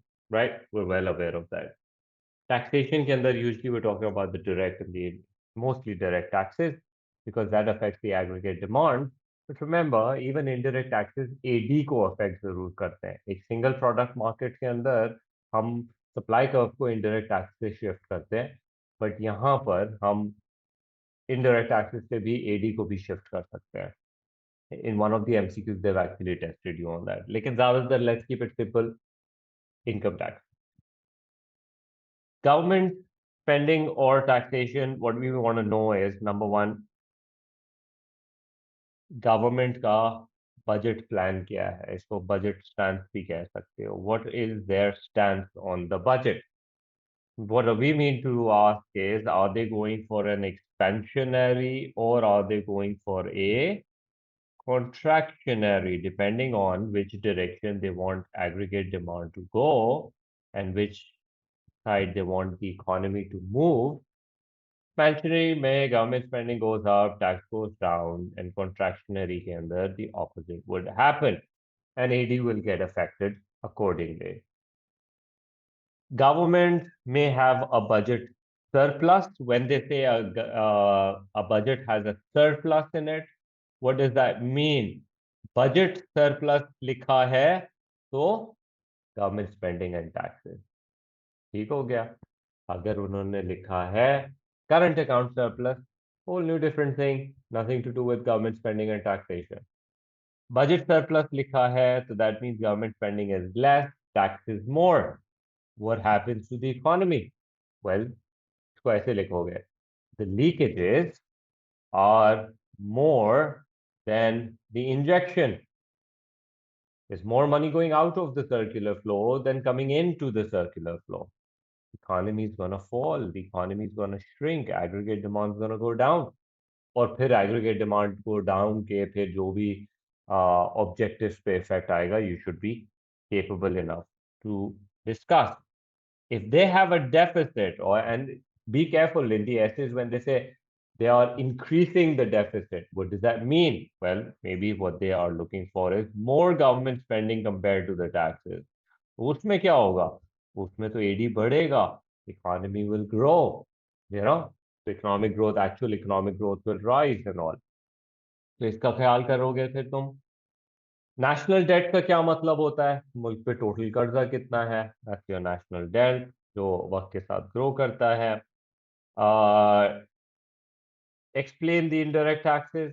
Supply of goods पे लगता है, कॉस्ट ऑफ प्रोडक्शन बढ़ाता है, सप्लाई लेफ्ट पे जाता है, कुछ consumer पे बर्डन आता है, कुछ प्रोड्यूसर पे बर्डन जाता है, and depending on the elasticity of each individual good. लेकिन ओवरऑल इकोनॉमी के अंदर aggregate short run aggregate supply को it shift to the left और right. Direct taxes income and wealth, लोगों की डिस्पोजेबल इनकम को अफेक्ट करता है, एंड सी और आई को अफेक्ट करता है to the right to the left. Regressive and indirect taxes regressive होते हैं। I think we did this in income inequality का chapter, same idea. Indirect taxes are regressive, it hits on the poor more than the rich, like 20 rupees tax on a liter of petrol compared to गरीब बंदे की income, that's gonna be a big percentage. अमीर बंदे की income के हिसाब से it's gonna be negligible, so hence regressive, inequality बढ़ाता है। Direct taxes are progressive, you tax a higher percentage on the rich. Moving on, proportional समझ आना चाहिए, the fixed rate, I feel that equality है, equity नहीं है उसके अंदर, as discussed earlier. Yeah, this part right here, important for your AO1 art mark 3 mark के लिए. What are the reasons? Why do you impose taxes? हाँ, government को पैसे चाहिए. Maybe that's why. Maybe government कोई goods को discourage करना चाहता है. Maybe that's why, right? Maybe the government simply just wants the economy to slow down ताकि inflation rate थोड़ा सा, you know, relaxed हो जाए. Maybe that's what they're looking for. तो हो सकता है that they might be keeping it for that particular reason. ठीक है? So these are just some suggested ones. Consumption को अफेक्ट करने के लिए, इनफैक्ट अगर इम्पोर्टेड गुड्स पे लगा दोगे तो इम्पोर्ट की भी रिडक्शन के लिए you can impose. So please make sure that you know at least 3 reasons, right? 3 mark के लिए 3 reasons and explaining के ये how that is going to be affecting. Government spending is divided into transfer payment, जो free में आप पैसे देते हो, अनएम्प्लॉयमेंट बेनिफिट, चाइल्ड बेनिफिट वगैरह. करंट स्पेंडिंग, जो गवर्नमेंट को रन ऑपरेशन चलाने के लिए जो आप स्पेंडिंग करते हो, गवर्नमेंट जो मिनिस्टर के पैसे हो गए, मिनिस्टर के साथ जो ऑफिस के पैसे हो गए, ये सारी चीज़ें. And capital spending is obviously on the infrastructure sort of things, right? इसके अंदर hospital, school, spending on those would be affected. Expansionary policy, contractionary fiscal policy, how it will have an AD के ऊपर impact, and फिर उसके बाद उसका impact on GDP, real output, price level, employment. वही AD shift, AS shift, and you're going to talk about it. Monetary policy has two things in it: money supply and interest rate. Central bank has control over it, but with the government, they make decisions collectively. Economy को किस direction में लेके जाना है. Mainly, how do they do it? Interest rate, money supply, credit regulation. Credit regulations की क्या होता है कि बैंक को, कमर्शियल बैंक को आप बताते हो कितना उधार करना है, ज्यादा उधार, कम उधार, and so on. A question: should government aim to achieve budget balance rather than surplus or deficit? How will you answer that? Okay. So that's a good question. Let me go back up.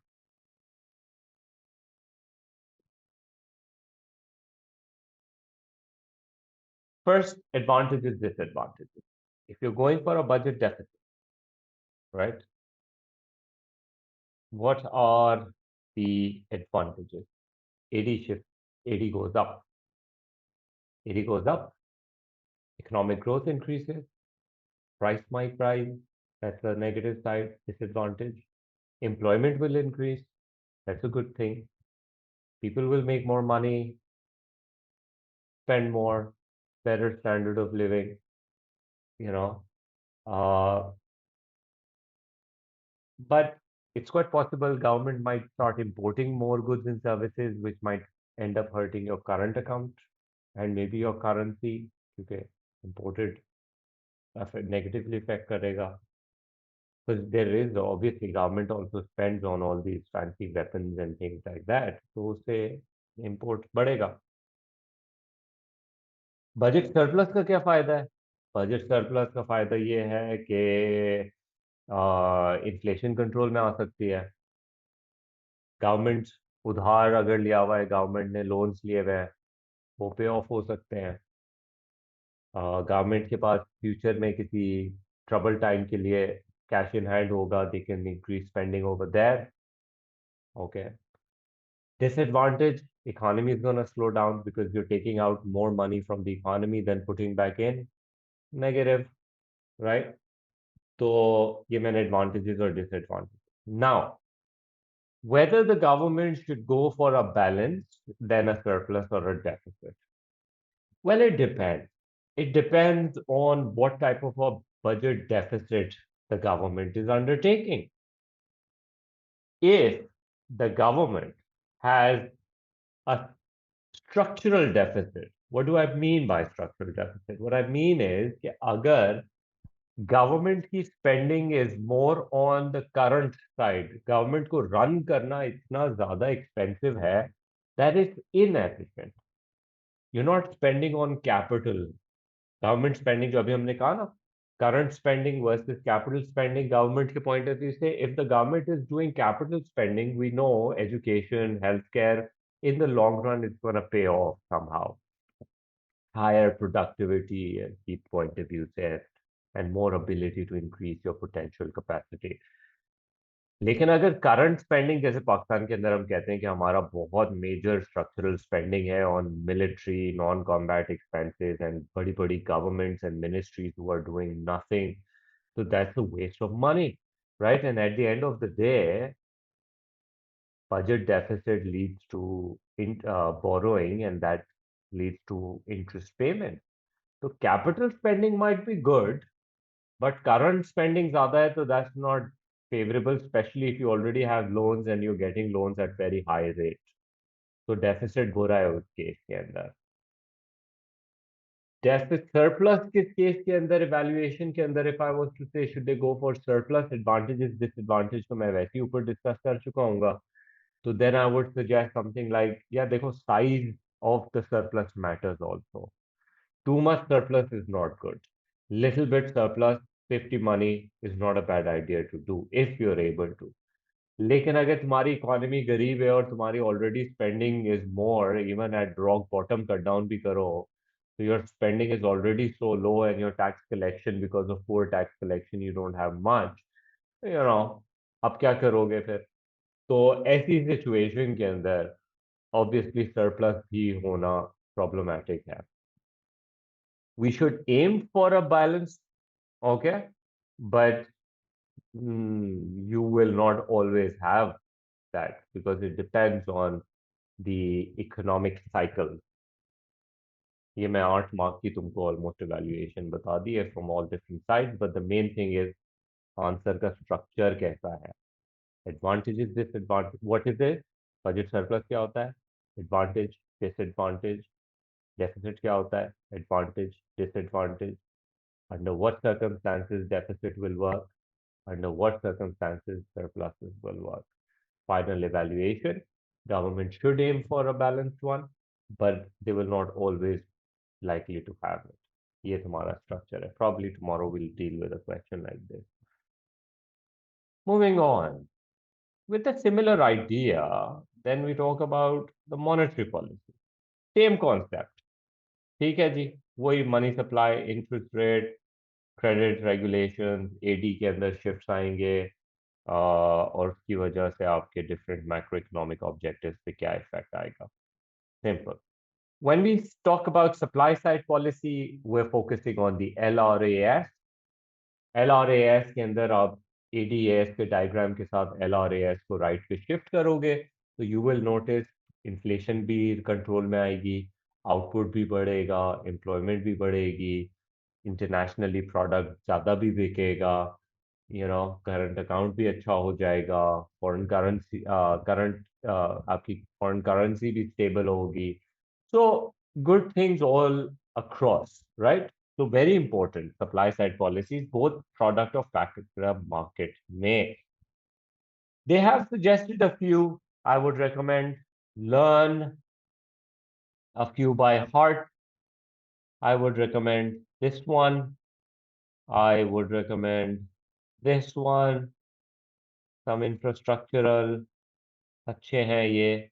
But that doesn't mean that you should not know what the others are, right? So drawback, supply side takes a lot of time to have an impact in the economy. तो वो उस point of view से again essays में हुआ तो देखेंगे. Most likely what they'll do is they like discussing supply side with other policies and be like कि हाँ जी effectiveness को assess करें. Now as far as effectiveness goes, every time supply side policy is not going to work. अगर economy already recession में है तो supply side is the worst you want to do. Economy में unemployment है और तुम LRS को right पे शिफ्ट करके और ज्यादा पोटेंशियल को दूर ले जाओ एडीएस के पॉइंट ऑफ व्यू से. let me take you back to that diagrams that we did earlier. किधर है? Yeah, this one right here. Imagine you're here at point, this point right here, the red point. Economy is so far away from the potential deflationary gap. और अब यहाँ पे ignoring all things, your LRAS shifts to the right and your potential moves even further out. Is that a good policy? Of course not. You know, it's not going to work. The effectiveness gets affected कि अगर आप already potential से पीछे हो तो फिर LRAS policy might not be good. It's only good if you were, suppose यहाँ पर at the potential and then LRAS right पे चला जाता है तो you prices falls down and everything else works out. फिर ठीक है. You understand? तो फिर सही है. Moving on. So that's the supply side and then its effect. All right. Very quickly we skim through it. There are proper lectures on the YouTube channel. You can go and you can see them in detail. What I want to focus on now, eventually on the international aspect. Some of you asked for ये terms of trade का जो concept है, absolute comparative advantage. I've done few essays on the drive final play के अंदर. Do take a look at those. But क्योंकि we can use the term of trade का concept with it, so this is what I'm going to do. ठीक है? Let me give you an absolute और उसका case और फिर मैं terms of trade से connect कर दूंगा. Imagine, assumptions क्या है? Two countries producing two goods. Factors are perfectly mobile between the two goods. Let's say you have one good as rice, the other one is coffee, and from Indonesia's point of view, they can either make 500 rice or 200 coffee. ये और वाली situation कह रहा हूं मैं. And Brazil can either produce 200 of this and 500 of that. इसमें who should specialize in what? Well, there's no rocket science to it. It's simple. Who's better at rice? Who's better at coffee? So we can say Indonesia has absolute advantage in rice and Brazil has absolute advantage in coffee. Easy. Great. Problem comes when we are discussing the comparative advantage का case. Let me make up one. Same working के साथ रखते हैं. Two countries, Indonesia and Brazil. Same goods, rice and say coffee. Scenario would have been, let's suppose, scenario was, ठीक है? अब मैं scenario change कर रहा हूँ. Scenario is, they can make 500 of this and say 400 of this whereas Brazil can make 300 of this and 100 of this, और वाली situation है. राइस में absolute advantage with them, coffee में एब्सोल्यूट एडवांटेज. तो you see absolute और comparative के अंदर difference. Absolute advantage is easy to figure out. Absolute advantage is based on factor endowment, जो आपकी कंट्री के अंदर जो सर्टेन फैक्टर्स ऑफ प्रोडक्शन है जिसकी वजह से you're good at certain things, you know, and not so good at other things. तो एब्सोल्यूट में तो बड़ा सिंपल था कि who's gonna focus on what, and life goes on. Indonesia is gonna make 500 rice and they're gonna make 500 coffee. अगर मैं एक single diagram पे इसको बनाऊं to show absolute advantage का case, so what I'm gonna be doing is, so please focus here because I'm gonna lead on to terms of trade through this. Let's say rice, coffee. I'm gonna need this diagram over here also. ठीक है, तो कैसे बनेगा? Indonesia 500 rice but only 200 of this. Constant opportunity cost curve बनाएंगे, इसमें हम increasing नहीं करेंगे, मुसीबत हो जाएगी. It's not just not possible to work with that. We have Indonesia's case. Second case के अंदर they are going to make 200 of this while 500 of that. उससे क्या हुआ? Sorry, तो ये हुआ कि अब हमारे पास इसका ब्राजील का भी आ गया. डायग्राम के थ्रू भी you should be able to explain. इसके पास एब्सोल्यूट एडवांटेज है राइस में और इसके पास इसमें है. Do you get it? अगर मैं यही चीज बनाता हूं कंपैरेटिव एडवांटेज के केस में 500 वर्सेस 400,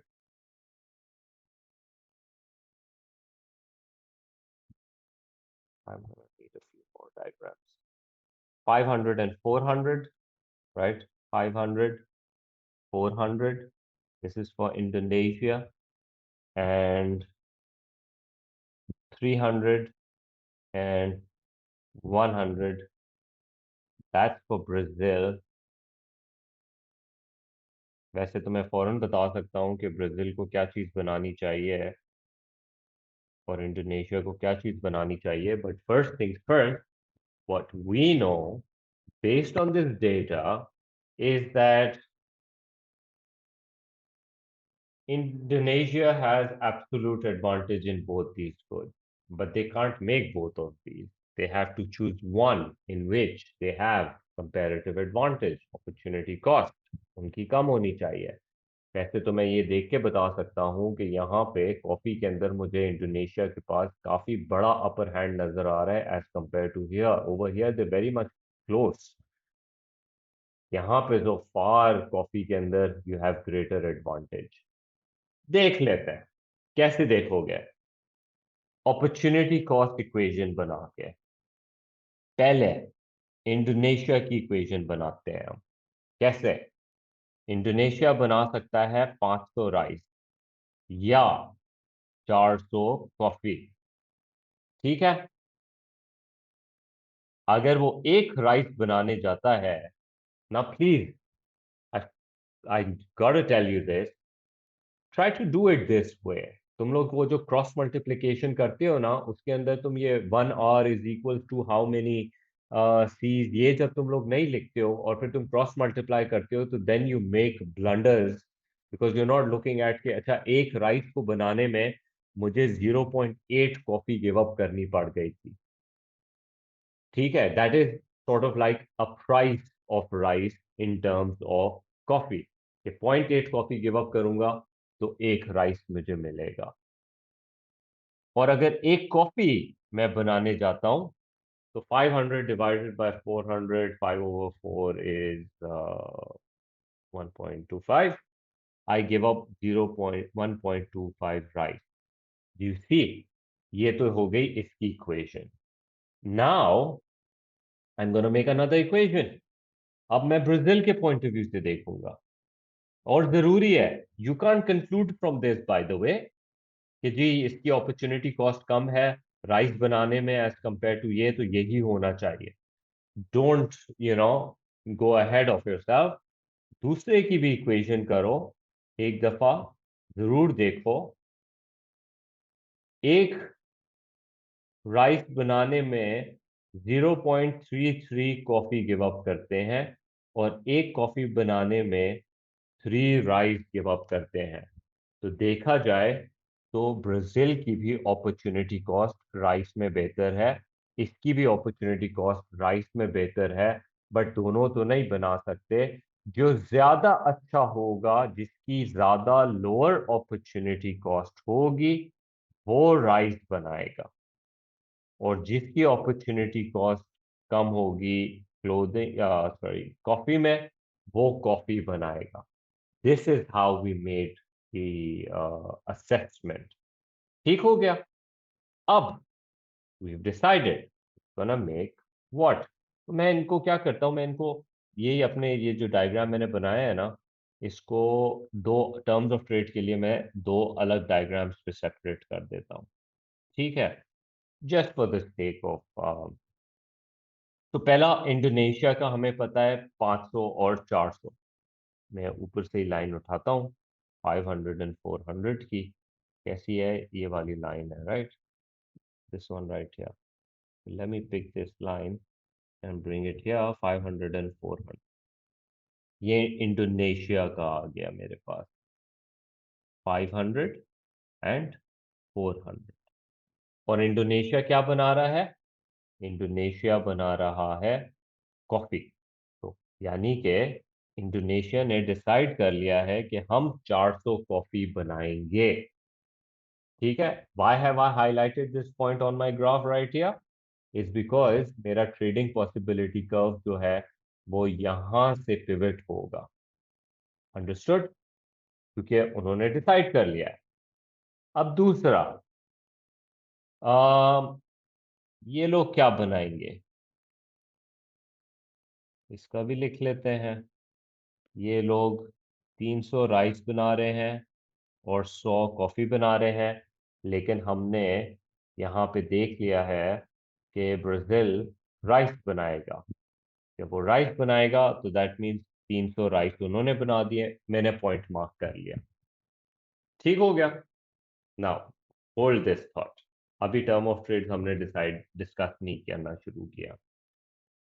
अब टर्म ऑफ ट्रेड का आइडिया ये है कि बिजनेस या कंट्रीज आपस में डिसाइड करेंगे कि मेरे एक राइस के बदले में तुमको कितनी कॉफी मिलेगी. और दूसरे एंड के ऊपर दूसरी कंट्री कहेगी कि मेरे एक कॉफी के ऊपर तुमको कितने राइस देने हैं. बेसिक टर्म ऑफ ट्रेड, एक के बदले में कितना दूसरा वो मिलेगा. तो एब्सोल्यूट एडवांटेज के केस में तो बड़ा आसान है. इसने 500 राइस बनाए हैं, इसने 500 कॉफी बनाई है. दोनों 1:1 का रेशो ले लें, कि टर्म ऑफ ट्रेड डिसाइड कर लें कि एक राइस के बदले में एक कॉफी ट्रेड करेंगे. ठीक है. अब इसका क्या सिनेरियो है, गौर से सुनो. इंडोनेशिया 500 राइस बनाती है. इमेजिन दे डिसाइड कि we're gonna keep 300 for ourselves, we're gonna sell 200. ठीक है. या फिर नहीं, बल्कि वेट, दे डिसाइड कि हम 300 राइस कंज्यूम करना चाहते हैं, तो हम 300 राइस बनाएंगे. और फिर पीपीसी उनको बताएगा कि अगर आप 300 राइस बनाते हैं तो फिर आप कितना अफोर्ड कर सकते हैं coffee, which is not much according to PPC. It's somewhere around here, at least less than 200. ठीक है. However, if they specialize and make 500 of this, sell 200, और 200 बेचेंगे तो कितना उनको कॉफी मिल जाएगा? 200 कॉफी मिल जाएगा उनको. So in return, they'll be able to consume 300 rice and 200 coffee. तो basically term of trade one rice equals to one coffee का मतलब ये हो गया कि 500 rice is equals to 500 coffee, 250 rice is equals to 250 coffee. तो इस तरीके से इनका जो टर्म ऑफ ट्रेड बनेगा वो एक लाइन इस तरह से बन जाएगी 1:1 के रेशो पे। What this is showing is all these points which are outside their original production possibility curve, their capability is now a possibility for them to consume. And that's what a trading possibility curve does. लेकिन अगर अच्छा term of trade हो तो the trading possibility curve shows okay, let's focus on what we're good at. Let's produce all as much as we can and then keep whatever we want and then sell the rest and at a good term of trade more than our opportunity cost, let's get the other product. We'll be better off. All these purple areas outside your PPC, the orange and the red and the black line is now part of your capability. लेकिन यहाँ पे मसला है, यहाँ पे क्या मसला है? यहाँ पे ये मसला है कि इंडोनेशिया कह रहा है कि मुझे एक कॉफी के बदले में 1.25 राइस से ज्यादा चाहिए और ब्राजील कह रहा है कि मुझे एक राइस के बदले में 0.33 कॉफी से ज्यादा चाहिए। ठीक है, only then they will be willing to trade. So now you can come up with different terms of trade के options. Okay, I'll just directly tell you कि यहाँ पे कौन सा एक अच्छा सा बैठेगा। A good term of trade will be ये कॉफी बना रहे हैं, 400 कॉफी के बदले में अगर वो 600 राइस मांग लें, ये क्या टर्म ऑफ ट्रेड हुआ? What have I suggested? 400 coffee के बदले में अगर 600 राइस मांग लिया तो इसका क्या मतलब हुआ कि एक कॉफी के बदले में दे वांट 1.5 राइस। 1.5 भी नहीं, let's do 2। Will they be happy about it? हाँ, this is what we want to see. Will they be happy about it? So this is what they're going to think. एक coffee give up करेंगे तो 1.25 rice तो हम बना सकते हैं, लेकिन अगर टर्म ऑफ ट्रेड में हमें एक कॉफी के बदले में 2 राइस मिल जाए तो it's more than what we can produce. Fantastic, let's do it. ठीक है, तो इसका टर्म ऑफ ट्रेड का कर्व कैसे बनेगा? This is how you gonna make it. You making 400 coffee. ठीक है, if you give up all 400 coffee, how many rice will you get? Times 2, 800, you're gonna get 800। तो तुम्हारा टीपीसी बनेगा इस तरीके से going up to 5, 250, 750, 800, somewhere around like that। This is where it's gonna end up at। ठीक है, 800 के ऊपर ये आपका ट्रेडिंग पॉसिबिलिटी कर्व है। What this is showing is as long as TPC is outside your PPC, it's a good term of trade। And the thing, how did I get 200? I got it this way। एक coffee के बदले में 2 rice mill सकता है तुमको। तुमने decide किया हुआ है कि तुम कॉफी बना रहे हो, right? We did this through the process. तुम कॉफी बना रहे हो तो 400 कॉफी बेचोगे, इस टू 2 के रेशियो से 800 तुमको मिल सकती है, राइट? डबल हो जाएगा ना, तो then that's okay for them. लेकिन फिर अब तुम इसको कन्वर्ट करो, you can't come up with a new term of trade over here.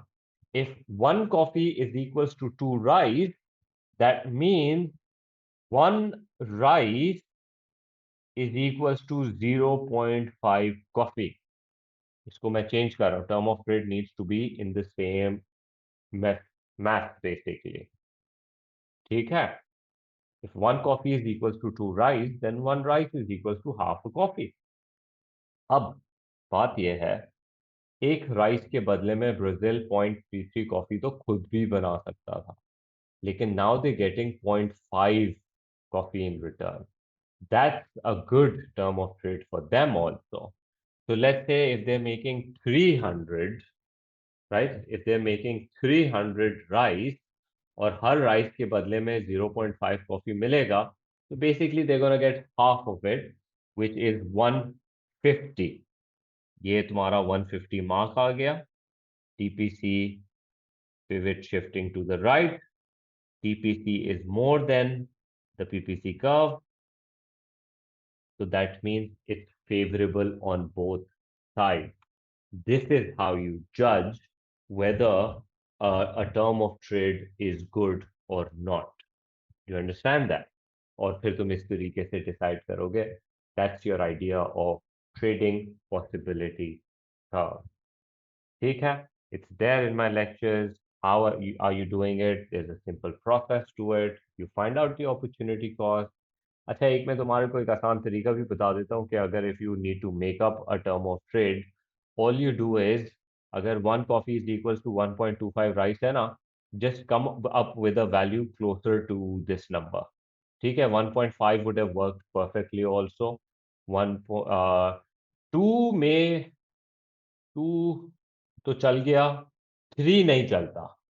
ठीक है, क्योंकि जब थ्री तुम करते कि one coffee is equals to three rice, तो फिर वो one rice is equals to 0.33 coffee होता, which was same as this. तो फिर इसका तो पीपीसी और टीपीसी एग्जैक्टली सेम लाइन के ऊपर होता. तो for them they want something more than their opportunity cost, right? तो इस तरीके से हम इसके बारे में सोचेंगे. ठीक है, तो that's that in it. Term of trade के अंदर और कुछ भी नहीं है. बाकी तुम और जो टर्म ऑफ ट्रेड का P X over P M था वगैरह, you can do that on your own. Protectionism पे आ जाते हैं. इसके मैं जल्दी से दो तीन चार डायग्राम्स करा देता हूँ. बिकॉज देखो, protectionism is one of the most important topic that you can go in exam with. Macro की साइड के ऊपर मस्ट है. ठीक है, इसमें देखो, नंबर वन, प्रोटेक्शनिज्म आप लगाते क्यों? टर्म ऑफ ट्रेड के अंदर यस, अगर एक किसी को ज्यादा फेवर कर रहा है as compare to lesser, as long as they getting more than their opportunity cost, they are happy with that. ठीक है, दैट्स आवर आइडिया. प्रोटेक्शनिज्म आप लगाते क्यों हो? प्रोटेक्शनिज्म के आर्ग्यूमेंट्स फॉर एंड अगेंस्ट, तीन फॉर तीन अगेंस्ट आर्ग्यूमेंट आनी चाहिए. You should B perfecting it. सबसे पहले तो प्रोटेक्शनिज्म होती क्या है? प्रोटेक्शनिज्म आप लगाते हो to protect your domestic industries from foreign competition. Simple as that. ठीक है, तो then you use stuff like tariff, quotas, embargo, subsidies वगैरह वगैरह. How each of these work, अभी मैं उस पर डिस्कस करके तीन डायग्राम्स करा देता हूँ. जल्दी से कराऊंगा because this is already dealt with in the chapters. I've done good diagrams on this. Maybe even better lectures I've done as to what I'm about to do. फिर ये जो डिस्कस वाली आर्ग्यूमेंट्स हैं कि क्या प्रोटेक्शनिज्म होनी चाहिए, तो इसके अंदर हम sunset industry, sunrise industry, strategic industry, anti dumping, you can talk about any of the, you know, सब सही है. अच्छी आर्ग्यूमेंट्स है. Arguments for protectionism. Arguments against के अंदर you talk about the advantages of free market, competition, efficient use of resources, lower cost, better price for consumer, good relations with other countries.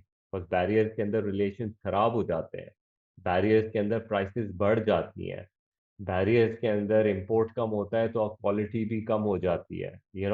You are penalizing an efficient country for you being inefficient basically.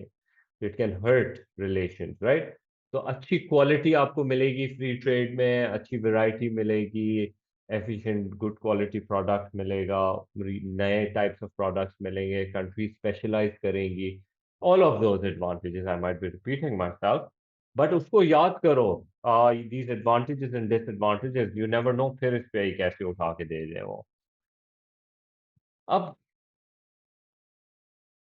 जहाँ तक इनके diagrams हैं, if question macro के अंदर है और tariffs की बात हो रही है, I don't think you should make the simple diagram कि इनडायरेक्ट टैक्स लगाया, आपने सप्लाई कर्व को लेफ्ट से शिफ्ट किया और बोला कि देखा प्राइस बढ़ गई और क्वांटिटी गिर गई।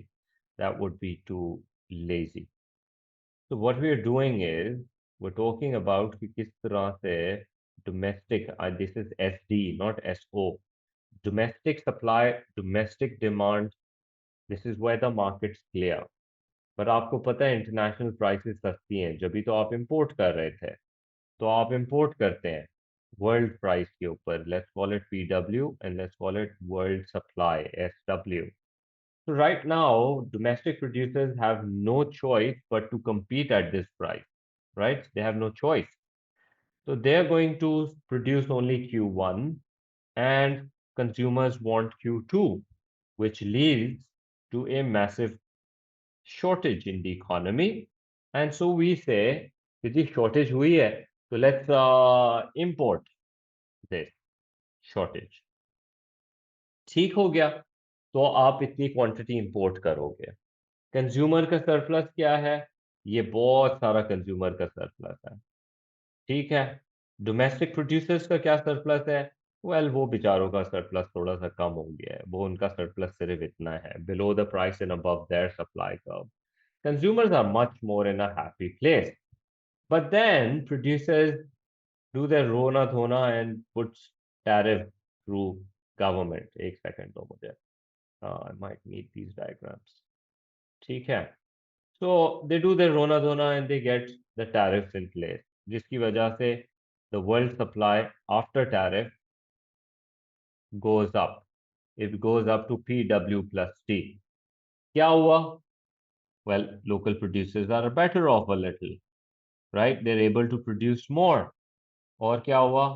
Well, consumers are worse off because now price बढ़ने की वजह से they're consuming less, producers are better off. तो क्या हुआ? Well, consumer surplus has changed now. Consumer surplus is just as limited to this. There's a big consumer surplus loss of that orange area that you can see, right? उसमें से फायदा किसको हुआ?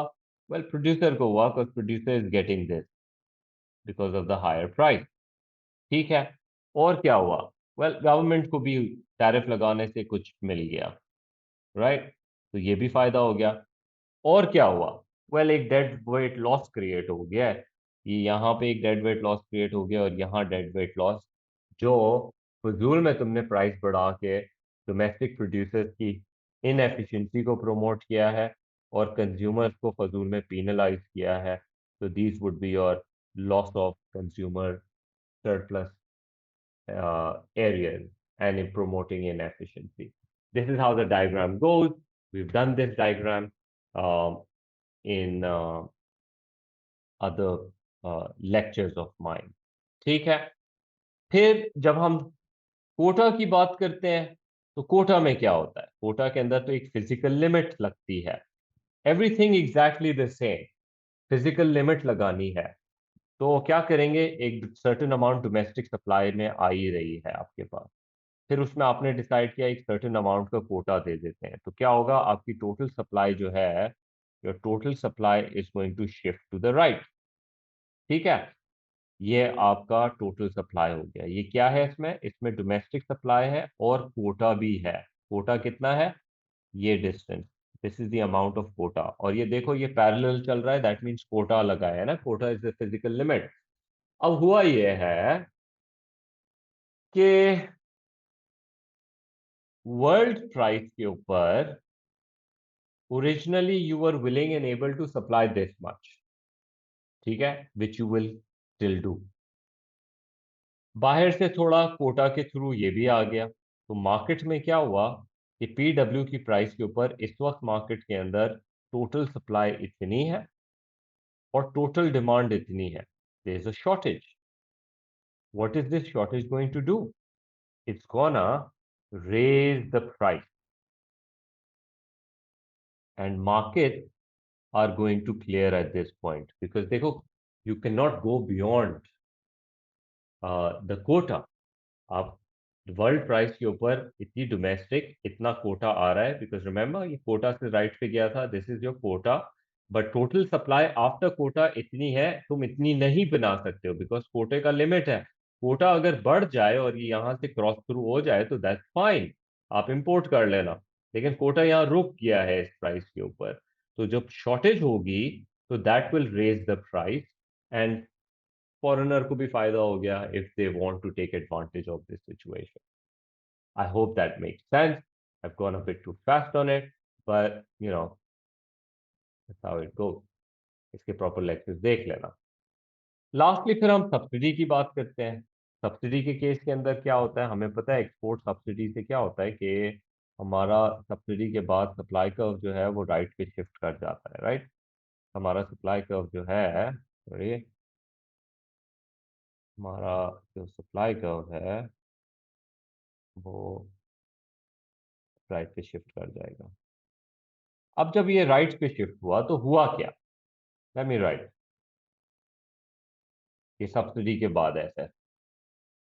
अब हुआ ये है कि भाई सब्सिडी के बाद यहां तक बात आ गई है, प्रोड्यूसर कितना बेचेगा लोकली, पीडब्ल्यू की प्राइस के ऊपर प्रोड्यूसर इतनी सब्सिडी के बाद इतनी क्वांटिटी बना सकता है, इससे ज्यादा नहीं बना सकता, राइट, क्योंकि आप बिफोर सब्सिडी Q1 बना सकता था, आफ्टर सब्सिडी वो इतनी क्वांटिटी बना सकता है।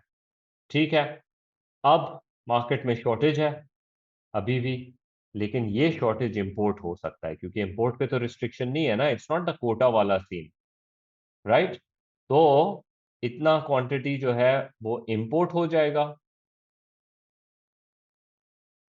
एंड डोमेस्टिकली जो है वो इतना प्रोड्यूस होके इस प्राइस पे बिक भी जाएगा लोकल मार्केट के अंदर, और साथ ही में जो आपका प्रोड्यूसर है वो जाके गवर्नमेंट से सब्सिडी क्लेम करेगा इतनी अमाउंट की, vertical distance between the two supply curve is your subsidy, और वो जाके ये सारी सब्सिडी क्लेम करेगा, they gonna make a Fortune, you know.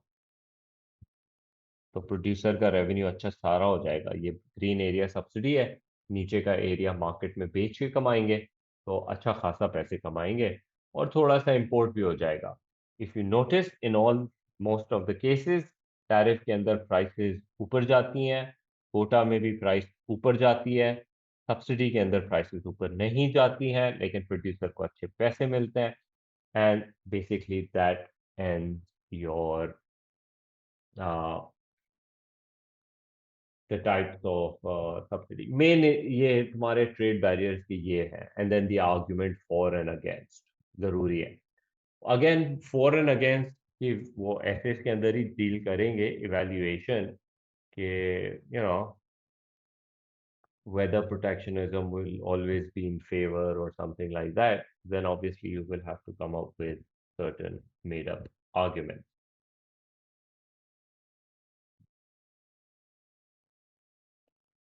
Now,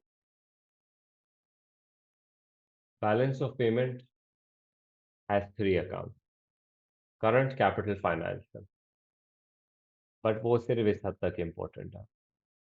majorly current account, trade in goods, trade in service, primary income, secondary income. Trade in goods is export minus import of goods. Trade in service, export minus import of services. Primary income, the ones that you've earned, the NPI, net property income from abroad, rental, interest payments, dividends, profits that you've earned. Workers compensation, primary income में जाएगा। Workers compensation क्या है, एक पाकिस्तानी बाहर गया काम करने, residency नहीं है उसके पास बाहर की, सऊदी अरब, यूएई, और फिर वहां से पैसे भेजता है, primary income, workers compensation. And then you have secondary incomes, secondary incomes के अंदर आपका aid, charity, donations, remittance.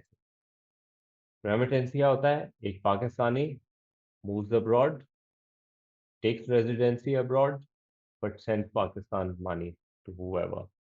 That's remittance, that's secondary income. फर्क क्या है? If you don't take residency abroad, primary income. If you take residency abroad, secondary income. Okay. ये MCQs में test होता है, ख्याल करना. करंट अकाउंट नोट्स में देख लेना. करंट अकाउंट इम्बैलेंस होता है सरप्लस और डेफिसिट के अंदर. डेफिसिट इज व्हेन योर, क्या होता है करंट अकाउंट डेफिसिट?